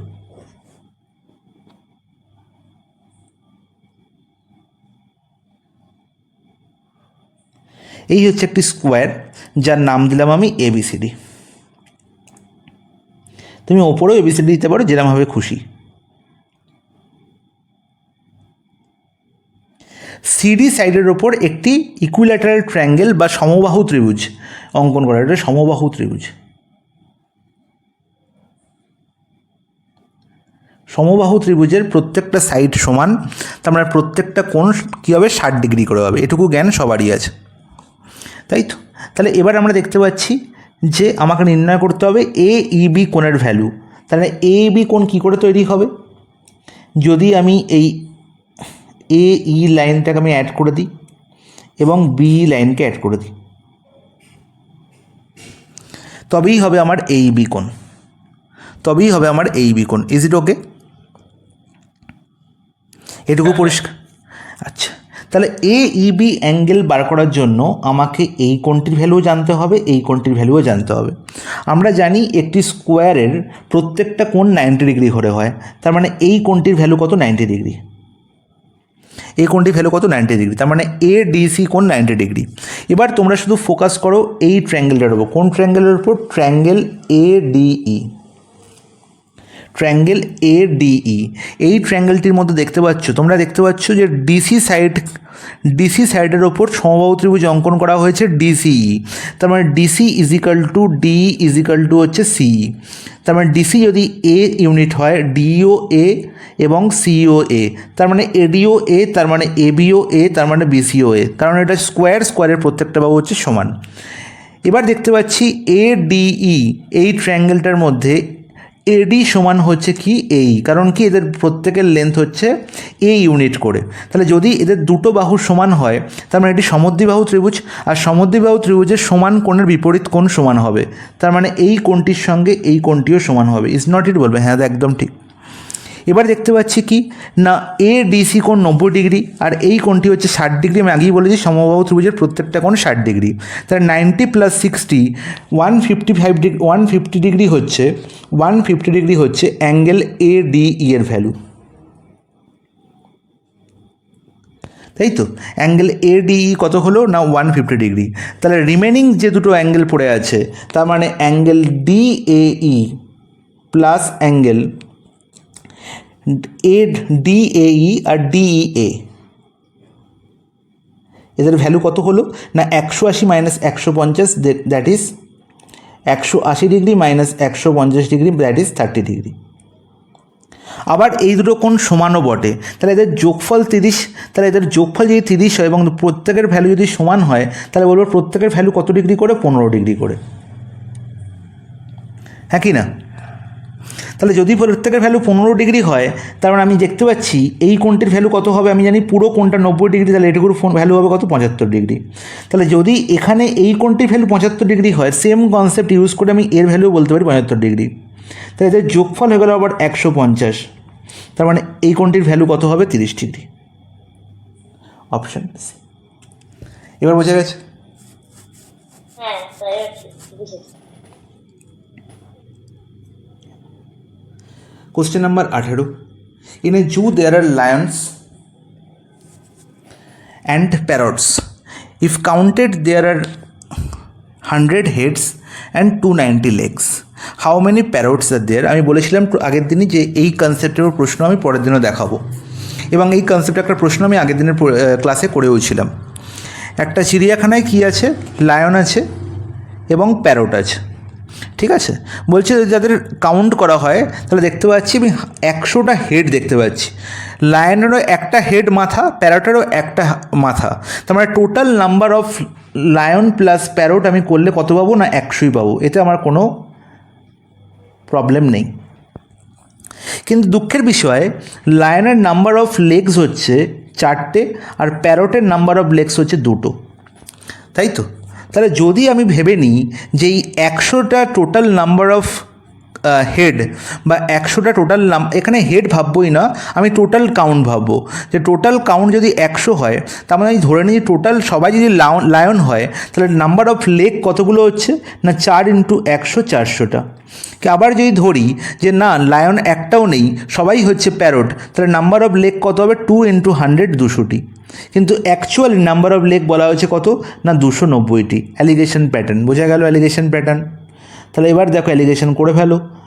400 মাইনাস 290 করলে কত হবে, এখানে 110, আর 290 মাইনাস 200 করলে এখানে কত হবে 90, তাই তো। তাহলে 9:11, 9:11 পেয়ে গেলাম এদের রেশিও। তাহলে এই রেশিওটা কিসের রেশিও না, আমি হেড ধরে কাজ করেছিলাম, টোটাল নাম্বার অফ হেড 100, তাহলে টোটাল কাউন্ট হচ্ছে 100, তাহলে number of lion and number of প্যারটের রেশিও হচ্ছে 9:11। তাহলে 9 + 11 যোগ করলে হয় 20, আর 20-র ভ্যালু হচ্ছে 100, টোটাল কাউন্ট কত 100। তাহলে 11 × 20 × 5 করলে হয় 100, তাহলে 11 × 5 করলে হয় 55, আর 9 × 5 করলে হয় 45। নাম্বার কি ইউজ করেছে, প্যারটের নাম্বার কত, তাহলে প্যারটের নাম্বার কত হলো 55, অপশন এ হয়ে যাবে কারেক্ট আনসার। 55 না 45 স্যার? কেন? আপনি তো 45 উত্তর হবে। In cases of how many parrots are there, 45 বেরোচ্ছে স্যার। মাথাটা খারাপ হয়ে গেছে। 55 তো হবে। ছেলেটির মাথা খারাপ হয়ে গেছে। নেক্সট প্রশ্ন, two cyclists start from the same place in opposite direction and goes towards north at 18 km/h and other goes towards south at 20 km/h। খুব ভালো কথা, একটা পয়েন্ট থেকে দুজনেই যাত্রা শুরু করছে সেম টাইমে। একজন যাচ্ছে কোন দিকে, একজন যাচ্ছে নর্থের দিকে আর আরেকজন যাচ্ছে সাউথের দিকে, আরেকজন যাচ্ছে কোন দিকে, সাউথের দিকে। ঠিক আছে, যে নর্থের দিকে যাচ্ছে তার স্পিড বলা হয়েছে 18 km/h, আর যে সাউথের দিকে যাচ্ছে তার স্পিড হচ্ছে 20 km/h। খুব ভালো কথা। এবার বলো যে বলেছে what time will they need to apart 47.5, এর মানে হচ্ছে কত সময় লাগবে তাদের মধ্যে ডিস্টেন্স 47.5 হতে। ঠিক আছে, মানে কি বলছে এখানে, মানে এখান থেকে দুজনে যাত্রা শুরু করলো, মানে এখানে শুরু হলো দেবদাস আর পারোর গল্প। ঠিক আছে, দেবদাস এদিকে ছুটছে, পারো এদিকে ছুটছে। বলেছে কদিন পরে কত সময় পরে আলটিমেট দেবদাস আর পারোর মধ্যে ডিস্টেন্স হবে 47.5। প্রশ্নের মধ্যে কিছু নেই, প্রশ্ন দেখেই আনসার বলবে তোমরা। দেখো 18 km/h মানে 1 ঘন্টা পরে এদের মধ্যে ডিস্টেন্স কত হয় না, 1 ঘন্টায় যে নর্থে যাচ্ছে সে 18 কিমি যাচ্ছে, যে সাউথে যাচ্ছে সে 20 কিমি যাচ্ছে। তাহলে 18 + 20, 18 + 20 38 হবে 1 ঘন্টা পর তাদের ডিস্টেন্স হতে হবে 47.5। তাহলে 2 ঘন্টা পরে ডিস্টেন্স কত হবে, 38 × 2, 38 × 2 করলে কত হবে, 38 × 2 করলে হবে 76, তাই তো। তাহলে 2 ঘন্টায় 76 হয়ে যায়, তাহলে 2 ঘন্টার কম লাগবে আমাকে 47.5 হতে। তাহলে দেখো এখানে অপশানগুলো ভালো করে লক্ষ্য করো, আমার নির্ণয় করতে হবে কত সময় পরে 47.5 হবে, that is less than 2 hours. তাহলে লেস দ্যান 2 আওয়ার্স আনসার কী আছে, এটা 2 আওয়ার্স দেখতে পাচ্ছি, এখানে 3 আওয়ার্স দেখতে পাচ্ছি, এখানে 2.5 আওয়ার্স দেখতে পাচ্ছি, অপশান বি হয়ে যাবে কারেক্ট আনসার। ঠিক আছে, তাহলে ডিস্টেন্স 47. এবার প্রশ্নের আনসার কী করে করব, 38 কিলোমিটার ডিস্টেন্স এদের মধ্যে 1 ঘন্টায়, তাহলে 47.5 হতে কত সময় লাগবে, তাহলে 47.5/38 করলেই হয়ে যাবে আমার correct answer. Okay, and that will be 1.25। Is it clear? এটা হচ্ছে বেসিক কনসেপ্ট টাইম ডিস্টেন্স স্পিডের, এবং আমি এই বেসিক কনসেপ্ট তোমাদের টাইম ডিস্টেন্স স্পিডে করেওছিলাম। নেক্সট প্রশ্ন, 20 নম্বর প্রশ্ন। এটা তোমাদের হোমওয়ার্ক দিলাম, এটা আমি প্রশ্নটা আমি আগে করিয়েছি তোমাদের অ্যালজেব্রা ক্লাস, হ্যাঁ কি না?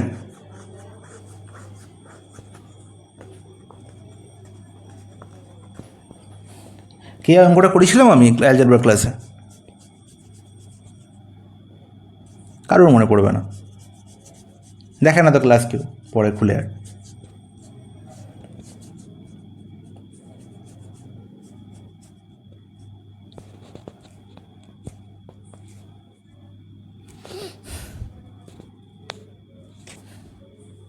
কারোর মনে পড়ছে?